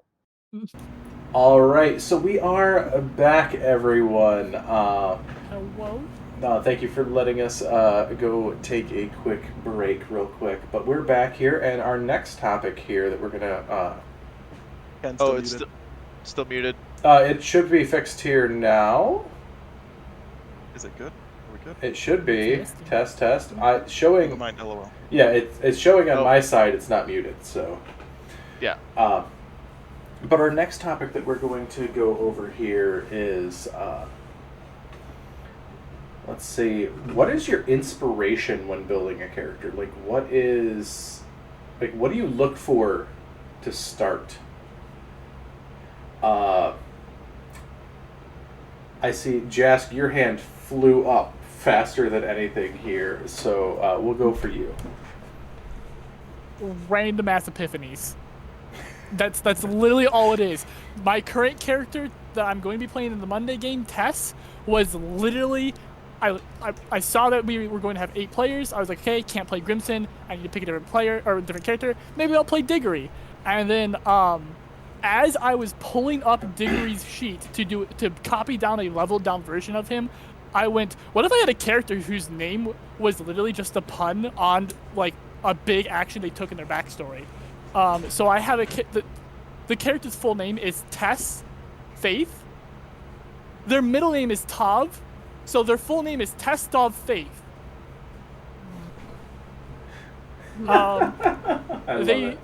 They worship a moon goddess in a cult. The moon goddess is kind, but very show your faith to me somehow. And so in a test of faith, Tess took a doll hand saw and sawed off their hand in offering to the moon goddess, their dominant hand. What the fuck? While offering prayers the whole time to the goddess. And so the goddess was like, that's pretty hardcore. Turned their hand into a reliquary, which is now their casting focus, is a little hand in a lantern setup thing, and gave them an artificial hand. And it was all because I was like, let's make a character whose name is a pun. Or Yorl being, I want Circus Man, who's just chaos incarnate. It's a hand of glory, basically. Yeah, exactly. There are multiple puns. You want Vecna? This is how you get Vecna. I gotta lose an eye now. Ken, help me lose an eye. Yeah, it's literally just random things. Like I said with Styx, was very much so just I want a character who's just obsessed with spellcrafting and making spells. And Styx grew from that. And I had to come up with stuff for that. I want a Necromancer who's subversive of the decrepit, wretched old man kind of Necromancer look, and instead is just charismatic, suave, noble who's an asshole. All right. Next person. I think Amber, you got your hand up. I'm trying. Sorry. No, you're good. I touched base on this earlier, but my driving force when creating characters is the irony. I want to build characters who are in opposition of what they're designed to do. But there are instances where I'm entering a game where as a person, I need to let out my chaotic energy because I can't do that in everyday life. So then I have to sit down and go, I need a trope. I need some sort of touchstone. And the last one was Danny DeVito. That was my touchstone. And I created a character, and I was like, that was it. That's all I needed was Danny DeVito. And I created a character as he was the inspiration because I needed some chaotic energy. And I still played with the oppositions and the irony. I created a gnome. Gnomes are known for tinkering, smart little buggers. And I created a really, really dumb gnome who lives in a trash can, and his name is Mr. Can, the trash man. And he's a rogue. Forgot you were a gnome and not a goblin. Yeah, he's not a goblin, fun fact. Very big goblin energy. He is big goblin energy, but he is a gnome. Mr. Can, the trash man, who lives in the trash can. And The idea is that my characters either have to be well thought out, purposefully designed, purposely crafted, or big Hello? pot of nutso Can you pants. hear me? We can hear I you. can hear you. Yeah. Okay, sorry. My headphones. No, it's were being okay. It's okay. I have the two ideologies when building. I can put a lot of energy, thought, effort, emotions, or I can run with bananagrams and create something insane. But they both have to have the core of like being ironic to their design. I want to touch on that a little bit with the playing off trope, or off color, like the smart barbarian, the gnome who's like dumb as a rock, like you said. I've played in groups where the GM or the DM has their stereotypes of what these classes can do. And I've had them be so antagonistic to players and their characters. Like, I remember I played in one game where the DM literally kept telling the barbarian, who had a 14 wisdom and an 11 intelligence, well, you're a barbarian, you wouldn't think about that. No. To the point where I literally changed my character to back his character up. Just to reinforce stuff like that. But as a DM, I love when players come with off-the-wall stuff. I love it when they're playing off-type. I'm still waiting for that stupidly, incredibly smart barbarian that like takes his glasses off and folds them before he goes into a rage because you interrupted his latest book chapter. So, I play Ken. You're in this game. And Jask, you're the DM for this. I play a barbarian, granny, a grandmother, a geriatric elder lady who, a halfling, who has later in life decided that she has too much pent up rage, and that she, with her frying pans, is going to take that rage out onto other people. And the idea is like, why can't grandma halflings be barbarians? If I was a grandma halfling, I would be barbarian, and I think that's okay. Honestly, I'm more scared of grandma halfling than I am of a dragon at that point. That's why they can't be the barbarian. Gam Run. goes hard. That's like Yes. big paddle or like go pick me a switch vibe. Like just hey, you see that tree? Go pick that because that's what I'm gonna beat you with right now. Jask, quick, real quick. She's gonna use the villain's full name. Yeah, They're gonna Yeah. feel she wants to get with the villain. She wants to get with the villain of that campaign. That's but the real quickly- intimidation tactic. real quickly on the topic of tropes, just to touch on that with myself. One of my favorite things to do is, instead of subverting tropes entirely, what I do is I take them to the next logical step. So like Diggory Graves is an excellent example of that.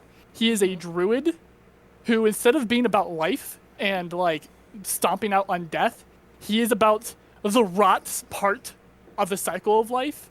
He's all about making sure that things that are supposed to be in the ground and rotting away are in the ground and rotting away, and that like the mycology of the world is healthy and thriving because it's needed to break down body parts. He's all about the death part and the rot and the growth that comes from rot, instead of just being I'm all about nature. All animals are sacred. They should be protected. No, Diggory will kill an animal. He will not hesitate to kill an animal because it's just part of the cycle. It just puts him back into the ground for the next animal to grow from. Yep. Tropes. All right, Dustin.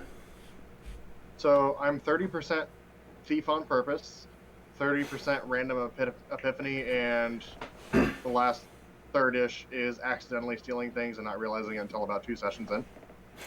When it comes to characters, completely chill. For example, I designed a Thrycreen hex blade that used a Kusari Gamma and had a lantern. About 2 hours later, I realized I made Thresh from League of Legends again. The fact that again. Pharaoh, my most well-known and somewhat feared, somewhat loved character. For those of you that are familiar with Warhammer Fantasy at all, there is Nagash, the Supreme Necromancer, now God of the Undead. He's big, he's scary, he's arrogant. And at the time, we were watching Legally Blonde while I was writing this character, and I got Elwood's the Necromancer. But a lot of him is still based on the terrifying evil of the God of the Dead from Warhammer. He just also is flamboyantly fabulous. It's a weird mix. Some of the stuff I even designed, like one of the subclasses I designed is based on a Warhammer model I have because I thought it'd be fun to have that concept as something to play. Other times, it's just an epiphany I have or like a sheer focus. The COVID demon was made out of sheer focus, determination, and I had like the laser guided, precise way to make something that my players are going to hate as a unified whole. And that was the goal. He didn't just come out of nowhere. On the other hand, Bert and Ernie, the redneck sorcerers, were supposed to be a one-off joke, and now I can't get rid of them. So they have grown with me. But caveat from the last episode: COVID Demon was created before COVID happened. Yeah, for those watching. So, yeah, I finished. What? Pinky, you were talking about creating characters as jokes. Yeah, Ken made a Pinky. What was it? Pinky and the Brain. Yeah. Pinky and Brain. Yeah, and we latched on to them like crazy, and we met them at early levels. I want to say it was around 5. Early, maybe That was like 7, I and think. we just became obsessed with them, and they became a huge part of our entire campaign. Anything else there, Dustin? Sorry to interrupt. No, just don't feel bad if you accidentally made a character from common media and then you realize it 2 hours later, or if you're writing a whole world and you're listening to Sabaton for 4 hours and then you sit down and realize you accidentally remade World War I, still don't feel bad. Mm-hmm. It happens a lot. That it does. Anyone else have anything on the subject? Oh, you go ahead, Laura. Okay. Yeah, so my kind of process for character creation is, it used to be kind of like I would look at stats on D&D Beyond and be like, oh, what is this class going to be at like level 20? What is like the most I can do with this? And then try to use that for inspiration. But like anymore, I don't get attached to like what the future version of that character is going to be, because you just never know. And it kind of takes away from the process of growing the character. So lately, all I do is pick a class that I haven't played, or, okay, to be fair, I always pick assassin. Not always, like every other character is an assassin. But I alternate and try to mix it up with new experiences. Hence Agni. She's nothing I've ever played before in my entire life. She's way too nice for me. It's just not me. But yeah, and then I like to let the characters' experiences kind of build the backstory, I guess. It's kind of like backwards design, if any educators are out there. Probably not. Yeah, so I just pick what I want to play that will be fun and hopefully fit within the story and context, and then let the story kind of build the characteristics from there. I did have kind of an idea about character creation, though, if it's okay if I share that. Yeah, I talked about it in Discord chat a little bit. I just was thinking about the best process, like the best part of character creation for me is brainstorming with other people about what they want to play, what would be a cool dynamic, and then as you're bouncing around these ideas of different characters, you might come up with these really neat character combinations of like 2 people you could partner up with somebody. So then I was thinking, why not like a session 0 for character creation, so that the whole party like if it's a party of people that you already know and you have played with and you already have like a dynamic and a feel for how they play, it would be really cool to have like a session just for character building, so everybody could kind of be a part of everybody's creation. It would be like a shared experience, and it would be really, really cool. Yeah. But if nobody knows each other, you definitely would want to do some kind of like just a one shot or a session 0, like a 2-hour adventure or something with just throwaway characters, just only so that they can get to know each other's like play styles before doing the character creation. Kind of like you need an icebreaker first. Yeah, session zeros are really important for larger groups, especially because, like, if you have a large group, it's really hard to figure out that dynamic in a healthy way that's not going to gum up the game without doing a session 0 first. But I've never had a session 0 just for character creation. That's because AL has spoiled me. When I got into D&D, AL doesn't believe in session 0. It's just you go. And it's just a habit that I've gotten into personally as a DM, where I don't actually know really how to run a session 0 without losing my mind. Mm-hmm. Yeah. Laura, I have a session 0 for our Pirates game I'm running. Awesome. So you're about to be in one next Friday. Is it going to include character creation? Yeah, it's part of it to do character creation. I know some people have already made their characters, but it is done to have everybody talk about their character creation, yeah. All right, now we're going to move on next to... I see Amber has her hand up. Amber, yes. Sorry. I'm sorry. I just wanted to say something about the Session 0. I'm playing in a weekly campaign for Vampire the Masquerade, which is not D&D, but it is an RPG. The most important thing that we had done is sat down to do a session 0 for character creation. We had to come to the table with some vague ideas, but everybody, when we sat down, we solidified those ideas in a way that the table was cohesive and our characters were cohesive and they worked together. And it was actually 2 separate sessions. We workshopped character ideas, and then the second session was we hammered them down and put them onto paper. And what that allowed us to do is to, when we got started in the game, and it was as soon as your feet hit the ground, we're running. It is so different than how I had started games previously, RPG wise, differently.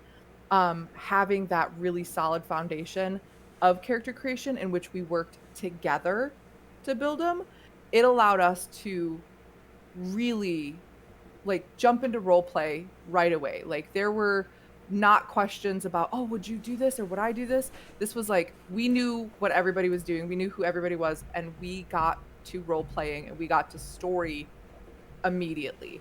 And it's been consistent since. So I think having that session 0 that where you build characters together, like you can have your own concept, but like you sit down and build together, I think it's super beneficial. I think it's incredible. I want to do it for my sessions.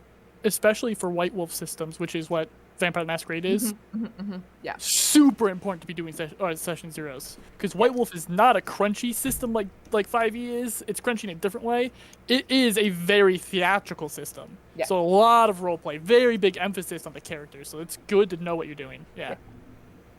All right. Dustin. I had 2 things. Yes. One, I am about to run session 0s for the Age of Sigmar TTRPG. You need it really bad. Yeah. It's actually made to have everybody sit down and figure out together why they're all together, beyond just y'all meet in a tavern. Right. You actually make party goals, and if you complete party goals, everybody gets XP. So the party has to agree on their goals and stuff like that. The other part of it is what I have done to kind of facilitate session 0s for people with weird schedules is I have made a primer and stuff for my campaign, and then I made like, if you don't know what to do, these are a bunch of people that will hire you. If anybody else is working for that person, figure out why you're working together. Once we know who's working for what, we can figure out why we're all together and go from there. So I kind of made session 0 more of an on your own time thing, so we can come together at the very end and get started. I know some people don't like that, but I have people that make 2-hour drives and we meet once a month, so it was easier to just make a Google Drive for that. So that's also an option if you have a hard time getting everybody together frequently. Is just make a drive, share stuff in it that even says like new people start here or something, you know? I hate that you guys starting a tavern thing. It's so overplayed. I know it's the easiest way for a bunch of people to get to group, but in AL, I mean, that's how every single session started. It's you guys are in a tavern, or you guys are in the adventure center. It's like, okay, I'm not just Speaking hanging of- out in every tavern in the world. Speaking of subverting tropes, my favorite homebrew campaign I run has you start off in a tavern, but you immediately get arrested for a crime you didn't do, dragged in front of the king as he puts you on trial for trying to kill him, and that's how you meet. That's interesting. That's interesting. I like that. But so I was gonna mention my character creation, or we're going to session 0, so we'll stick with that. I do like the session 0 aspect of it because you can. I think I've never actually ran a session 0, but I've been in 2 session 0s, and it's very. I think it's very beneficial for the party because you can not only see the characters, you see how the player is too. You see how, because I mean, when I become a character, I become that character. I'm not Aaron anymore. I'm Gohan. I'm Baxi.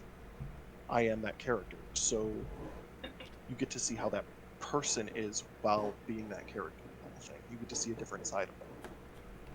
So You have run a session 0, your TOA game that you started before COVID started. We just all came in with our characters already all made. Yeah, that didn't really work out very well. And so you're like, I'm just going to start. Yeah, that didn't. That TOA game was fun, but it just kind of COVID hit. But going to my character creation, talking about the character that I'm going to be playing on Monday, literally the only reason why I'm playing this character now is because when I first started thinking of playing this campaign, I became minorly obsessed with Irish music and was listening to like a lot of Irish music, and I went, what if I make a fairy? And with a thick Irish accent, and then I just worked from there. And I was like, what if it's a fairy monk? Because they like bar fights. That sounds fun. And then I've worked with Ken coming up with ideas and stuff like that to make Leaf, because he's from the Feywild. You never know his actual name. You don't tell. He can get summoned that way, and he does not like that. So, my little taste on it. All right.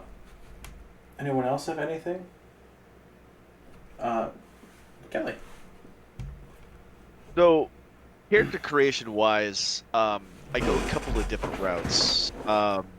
One, I definitely do not have an issue stealing from other things whatsoever. The as they say, the greatest artists and everything else, they always steal from something. They buy a little bit of this, a little bit of that, a little bit up here, a little bit over here, and they take it together, make it a bunch of Play-Doh, and then they make it to what they want.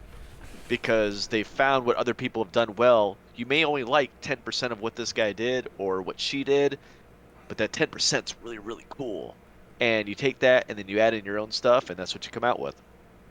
And a lot of times when I come up with a character, I'll usually come up with something weird, and I will usually text somebody or I'll send a message in the Discord, and I'll be like, "Hey, random thought. How do you feel about this?" And if I get like, "Hey, that's a really cool concept," like, or it's like, "That's not bad," depending on the reaction, I might dive into a little bit more. Something that I legitimately straight up stole out of media is How I Met Your Mother, and I created Ted into Dungeons and Dragons. And I wanted the reason why I kind of found this fun was because it's hard. It's hard to make something like that.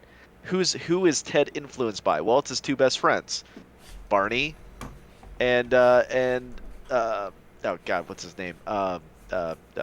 Marshall. So you have those two best friends, and but how is he going to get influenced by that? How is he going to stay neutral? Because Ted technically is neutral. He's influenced by his friends. He doesn't. I mean, he does have an idea of who he is, but how he behaves in the moment, how he uh, goes to different ways, is all based on influence, and who has the greater influence at the moment. So I basically took a sentient sword, split it in two because he shouldn't have touched it, and one aspect was Barney, the other aspect is Marshall. And whenever he is going to do something, they're both going to do and behave a different way. And I made him a certain kind of paladin to, if you're on one side of him, he may block for you. He may actually like interfere and put somebody at disadvantage. If you're on the other side, hey, if Barney doesn't like you, sorry, he may not help you out. He just be like, nah, don't do that. That that person isn't like they're not worth it. You should protect this person over here. That kind of thing. And it was kind of fun to run with that backstory. Um, I also try to get away from tropes, even though sometimes I think that storylines where tropes have come in, you can also get really good storylines, or anti-tropes.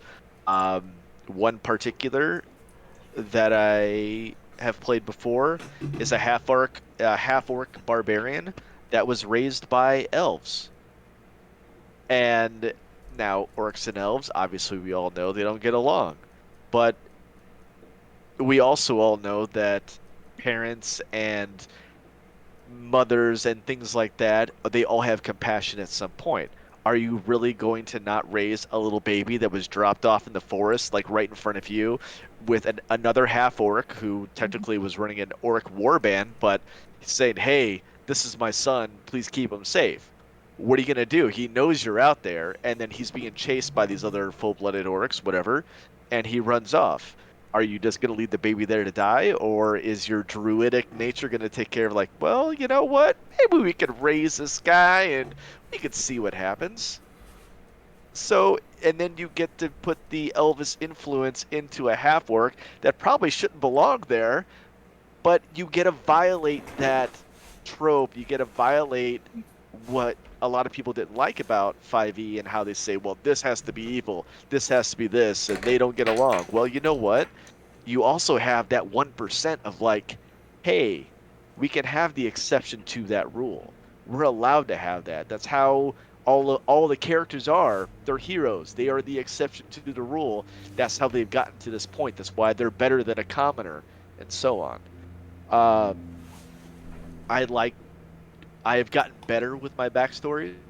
At first, I just was about this much, and now I've gotten to 2 or 3 pages because I've realized to put more in, and I'm starting to put more as far as people that they might know, people that might be enemies, things like that, because that's important, not necessarily for me, but it might be for the DM to just drop in, and you're like, hey, remember that guy that spit on you as a kid? He's right here. Or, hey, remember that guy that like killed your friend? Hey, they're right here. What do you want to do? And also comes a moral dilemma, because what if your character's lawful good? Is he or she gonna take revenge? And then that can be a character turning point. Like, it's something that gives the DM a tool to enhance your story, which I think is really important.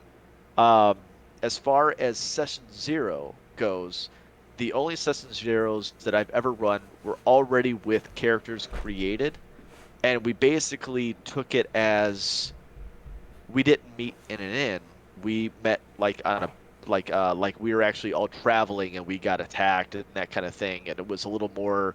It kind of created a teamwork environment to where you got a bunch of strangers like, hey, and then we had to like kind of figure our way out. And then we went to a tavern and kind of talked and like, hey man, that was crazy. Not necessarily the greatest way to introduce a party, but it was cool. Um, I will say that I saw this recent thing, and I think I will send it over to you, Ken. It's basically, I think it's like 500 ways or 100 ways to not have your party meet in a tavern. Yep. And it gives you like a whole bunch of things to where you can just like, oh, hey, you can do this, you can do that. And it's a great way for Session Zero, whether or not we put this on camera. You can always do like Session Zero on Monday, right? And we can not stream it, and literally it's just us taking our characters in, giving what information. Maybe we want to keep some backstory to ourselves so that way people can figure it out, but just give a little bit, and then have every meet up and talk and get together and whatever you want to do and how you want to play it out. And maybe some people are like, oh, hey, well, you know what? My character would probably actually want to hang out with you prior. And then you can pair people up and make it a little bit more cohesive, like a lot of everybody else was saying. And, you know, All right, and kind of take it from there. But that's really it's really what I had for character creation. And I always send my stories out to people. I'm like, hey, I just got done writing this. Tell me what you think. And because I like sending out and getting input.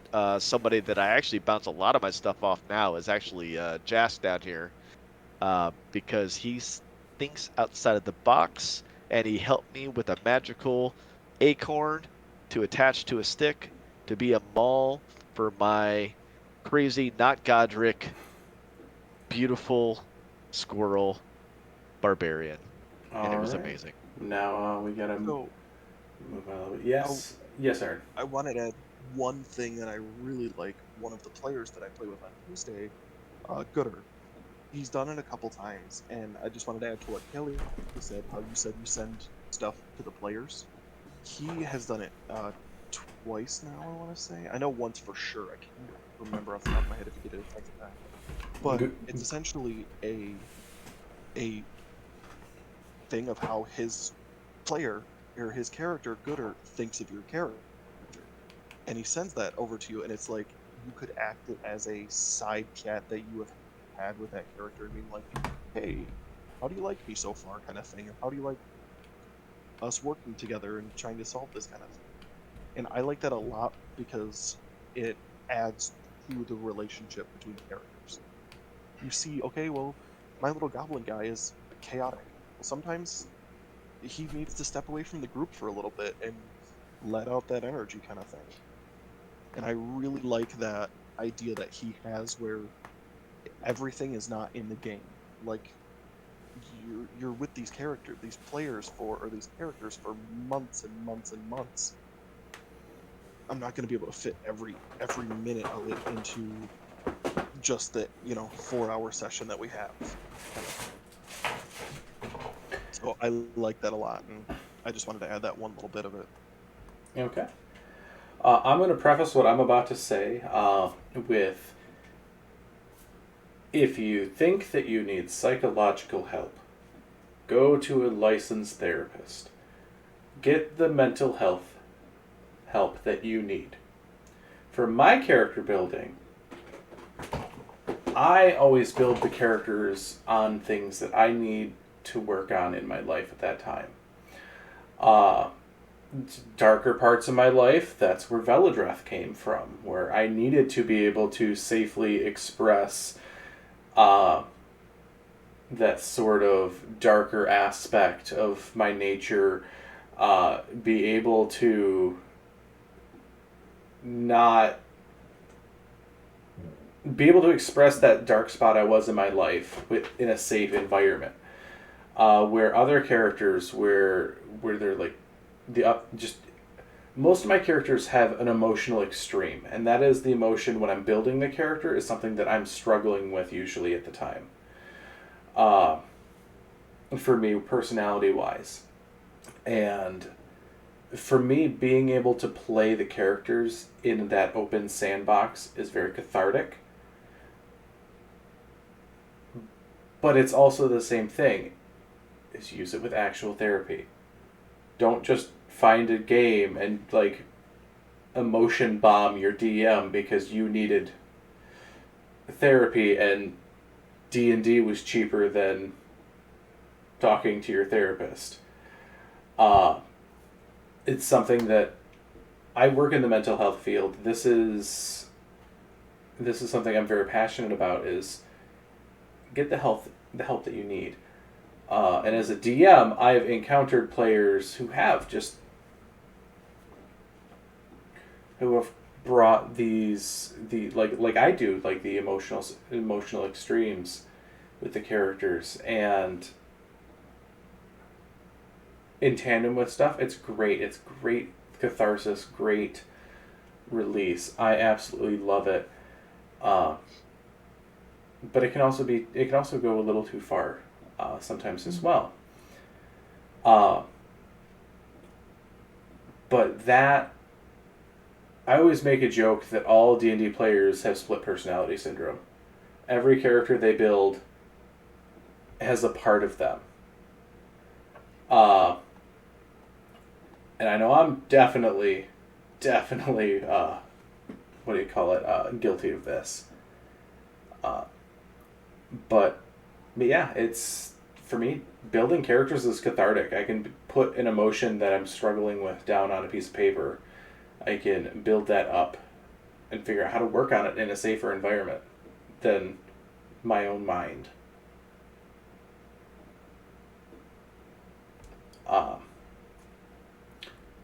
Does anyone have anything else they'd like to add to this section, or do you want to move on to the next?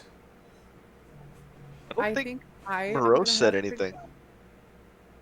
No, I haven't. Oh, I do think I have to go for the night, guys. I've got to be up for work in 6 hours. all Yeah, right. definitely get some sleep. Rest Have a well, good evening. superstar. Well, thank you Thanks so for much for inviting joining me. us. Hey, not a problem. Thanks for joining. Bye. Night. Sleep well. All right, Samoros. Essentially, the one session 0 that I had, it was a failure. And it was a disaster. I really don't want to go into that one, but it was not good. The other one is that with character creation, most of the subjects that I would talk about have already been touched upon, but I would say that I leave holes. I leave holes because there's always room for stuff to grow, stuff to be added. One thing I did that was very different for me this time, in particular with Vito, was that I actually got the suggestion from a different D&D podcast. I think it was AJ Pickett, where it was adding in the descriptions from kids on bikes to kind of blend in like definitions of how to define your character. And as off the rails at times as Vita's gone for me as a character, it's fascinating how she still fits every single one of those characteristics. Just maybe not all at once, but everything is still there and still lives peppered within her existence. Okay. All right. With some people starting to actually have to bounce here soon, let's actually start wrapping this up a little bit. I just want to go around the table real quick and just say, first off, have everyone. I want to know what your favorite class is in D&D, and I want to your favorite stat.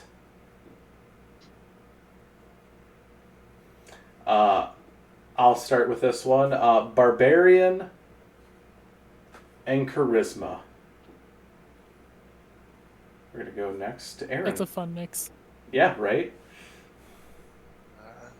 I'd have to say Paladin because holy bonker. And favorite stat is Wisdom. I usually have fairly decent Wisdom in most of my characters. Usually. All right, Dustin. Definitely the Artificer for my class. As to stat, I'm also going to go with Wisdom because it's the difference between knowing what a good time is and how it's going to end up. All right, Moros. Tomatoes.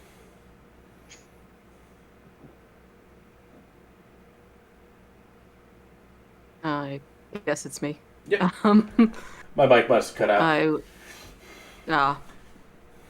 Honestly, it would have been Cleric before, but now I think it's just Warlock because I'm playing a Warlock anyways. I would say Dex, don't hit me, don't hit me, don't hit me, don't hit me. Love it, love it. All right, Jask. Wizard, and I don't know if I have a favorite stat. I don't think I do. Charisma sometimes, depending on the DM. If the DM lets you verbally social out a conversation and not have to roll it, I'm a charismatic person. I don't need the charisma stat then. But if they do, even if you're very good at verbally doing it, make you roll, I guess charisma. Okay. And then Laura. Oh gosh. Okay. You Well, did mine's skip probably Kelly. obvious. Oh. Yeah, you gotta go back to Kelly. I was getting her back around to him. Okay. Gotta get Going back around to the my clock. first Going around the husband clock. at some point. My favorite class is obviously Rogue, because that's all I talk about is stabbing people. Assassin's definitely like my favorite subclass, and Dex is obviously my favorite stat because murder.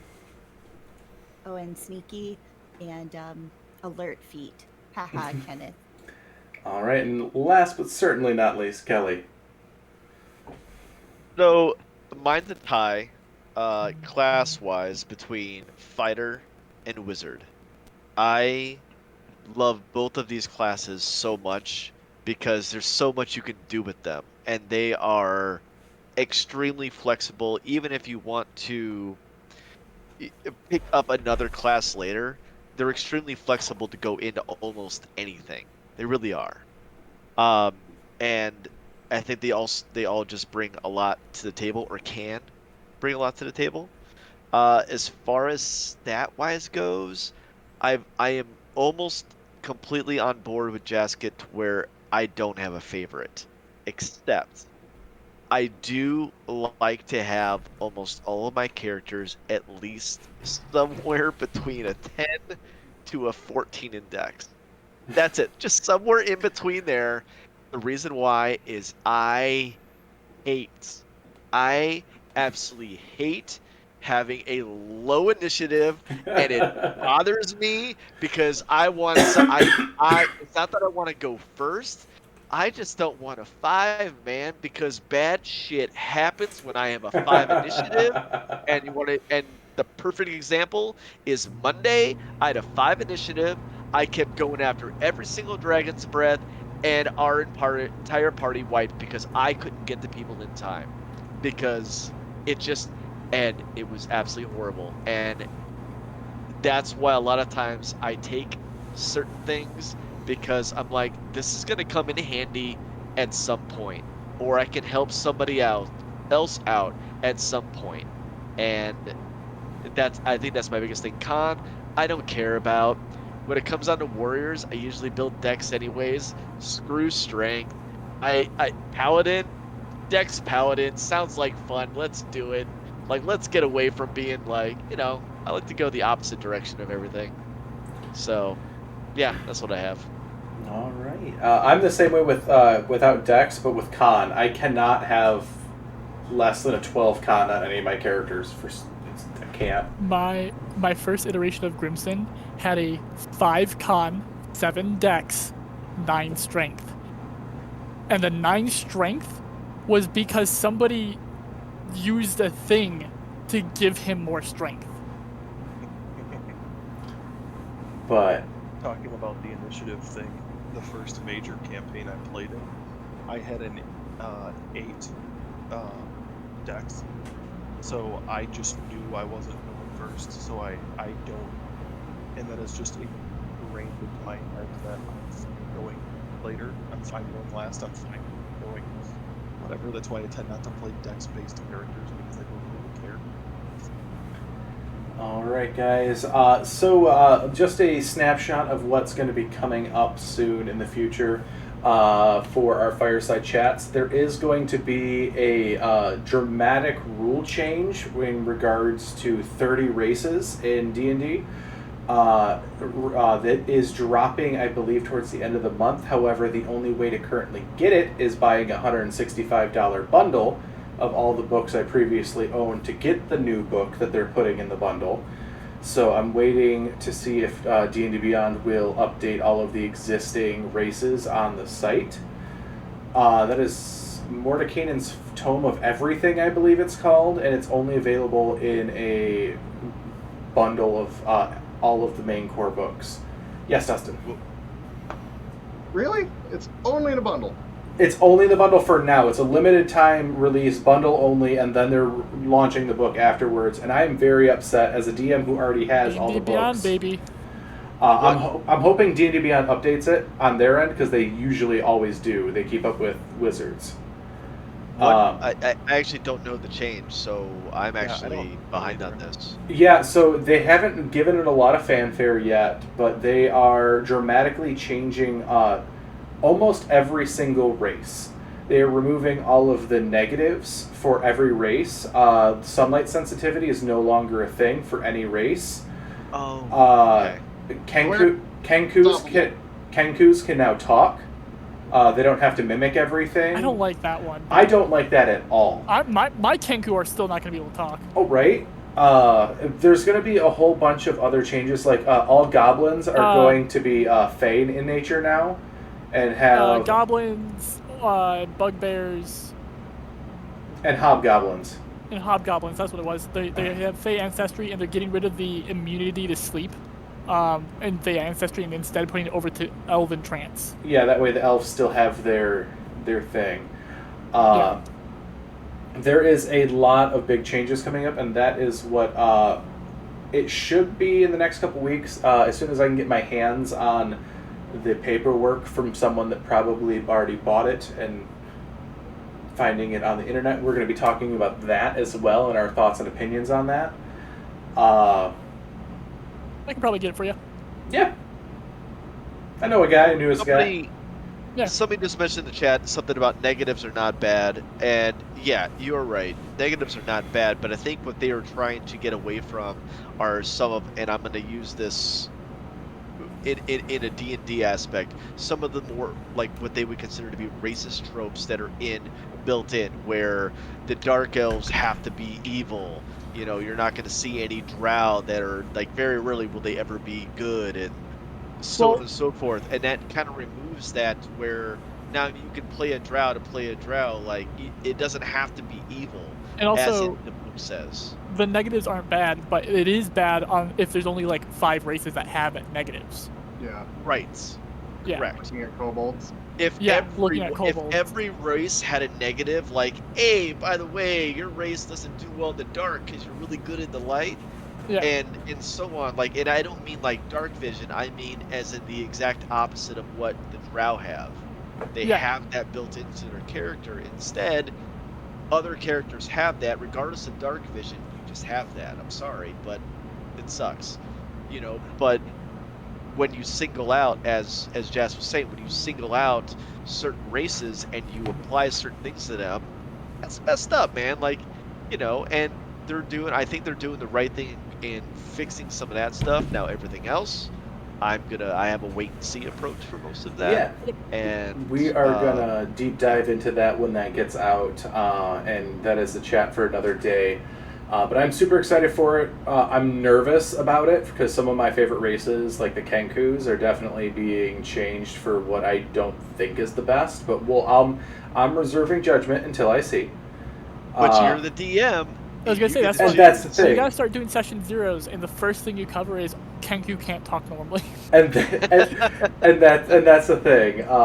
There's other talking bird races if you want a talking Kenku. Exactly. But yes, that's coming out. That's going to be probably one of the next coming up topics. If anyone in the chat has any topics they'd like to see us cover, let us know. We can check the comments either in the future or now, and we can definitely work on that coming up. Please make sure to check out our Patreon. You can get access to our Discord that way. Anyone who isn't a player and start playing, check out the Start Playing. Sometimes I have new games up and all that stuff. Also check out our other streamers in the chat here. We got Dustin from Mad Artificer Creations. Don't put that junior on me. And that requires me to remind myself to stream. Then we also have Jask, who also does, the 2DMs 1 podcast? We do 2DMs 1 podcast, and every other Saturday we stream Hector's Revelia. All right. Well, check them out, everyone. We are going to end here for the night. Thank you, chat. You've been super active, super amazing all night. Want to say thank you to Schneidelwave for gifting all of these subs tonight. Thank you for D&D Diva D20 for using some bits. Thank you, Mad Artificer, for following. Still have to call you out. I know. I still have to call you out, your new follow. So just wanted to say thank you to everyone. Thank you, the panel, for being here tonight. Thank you for having an awesome conversation tonight. We got through a lot, and it felt like it went a lot better than previous fanfare. So this is where we're going to end, everyone. Have a good night.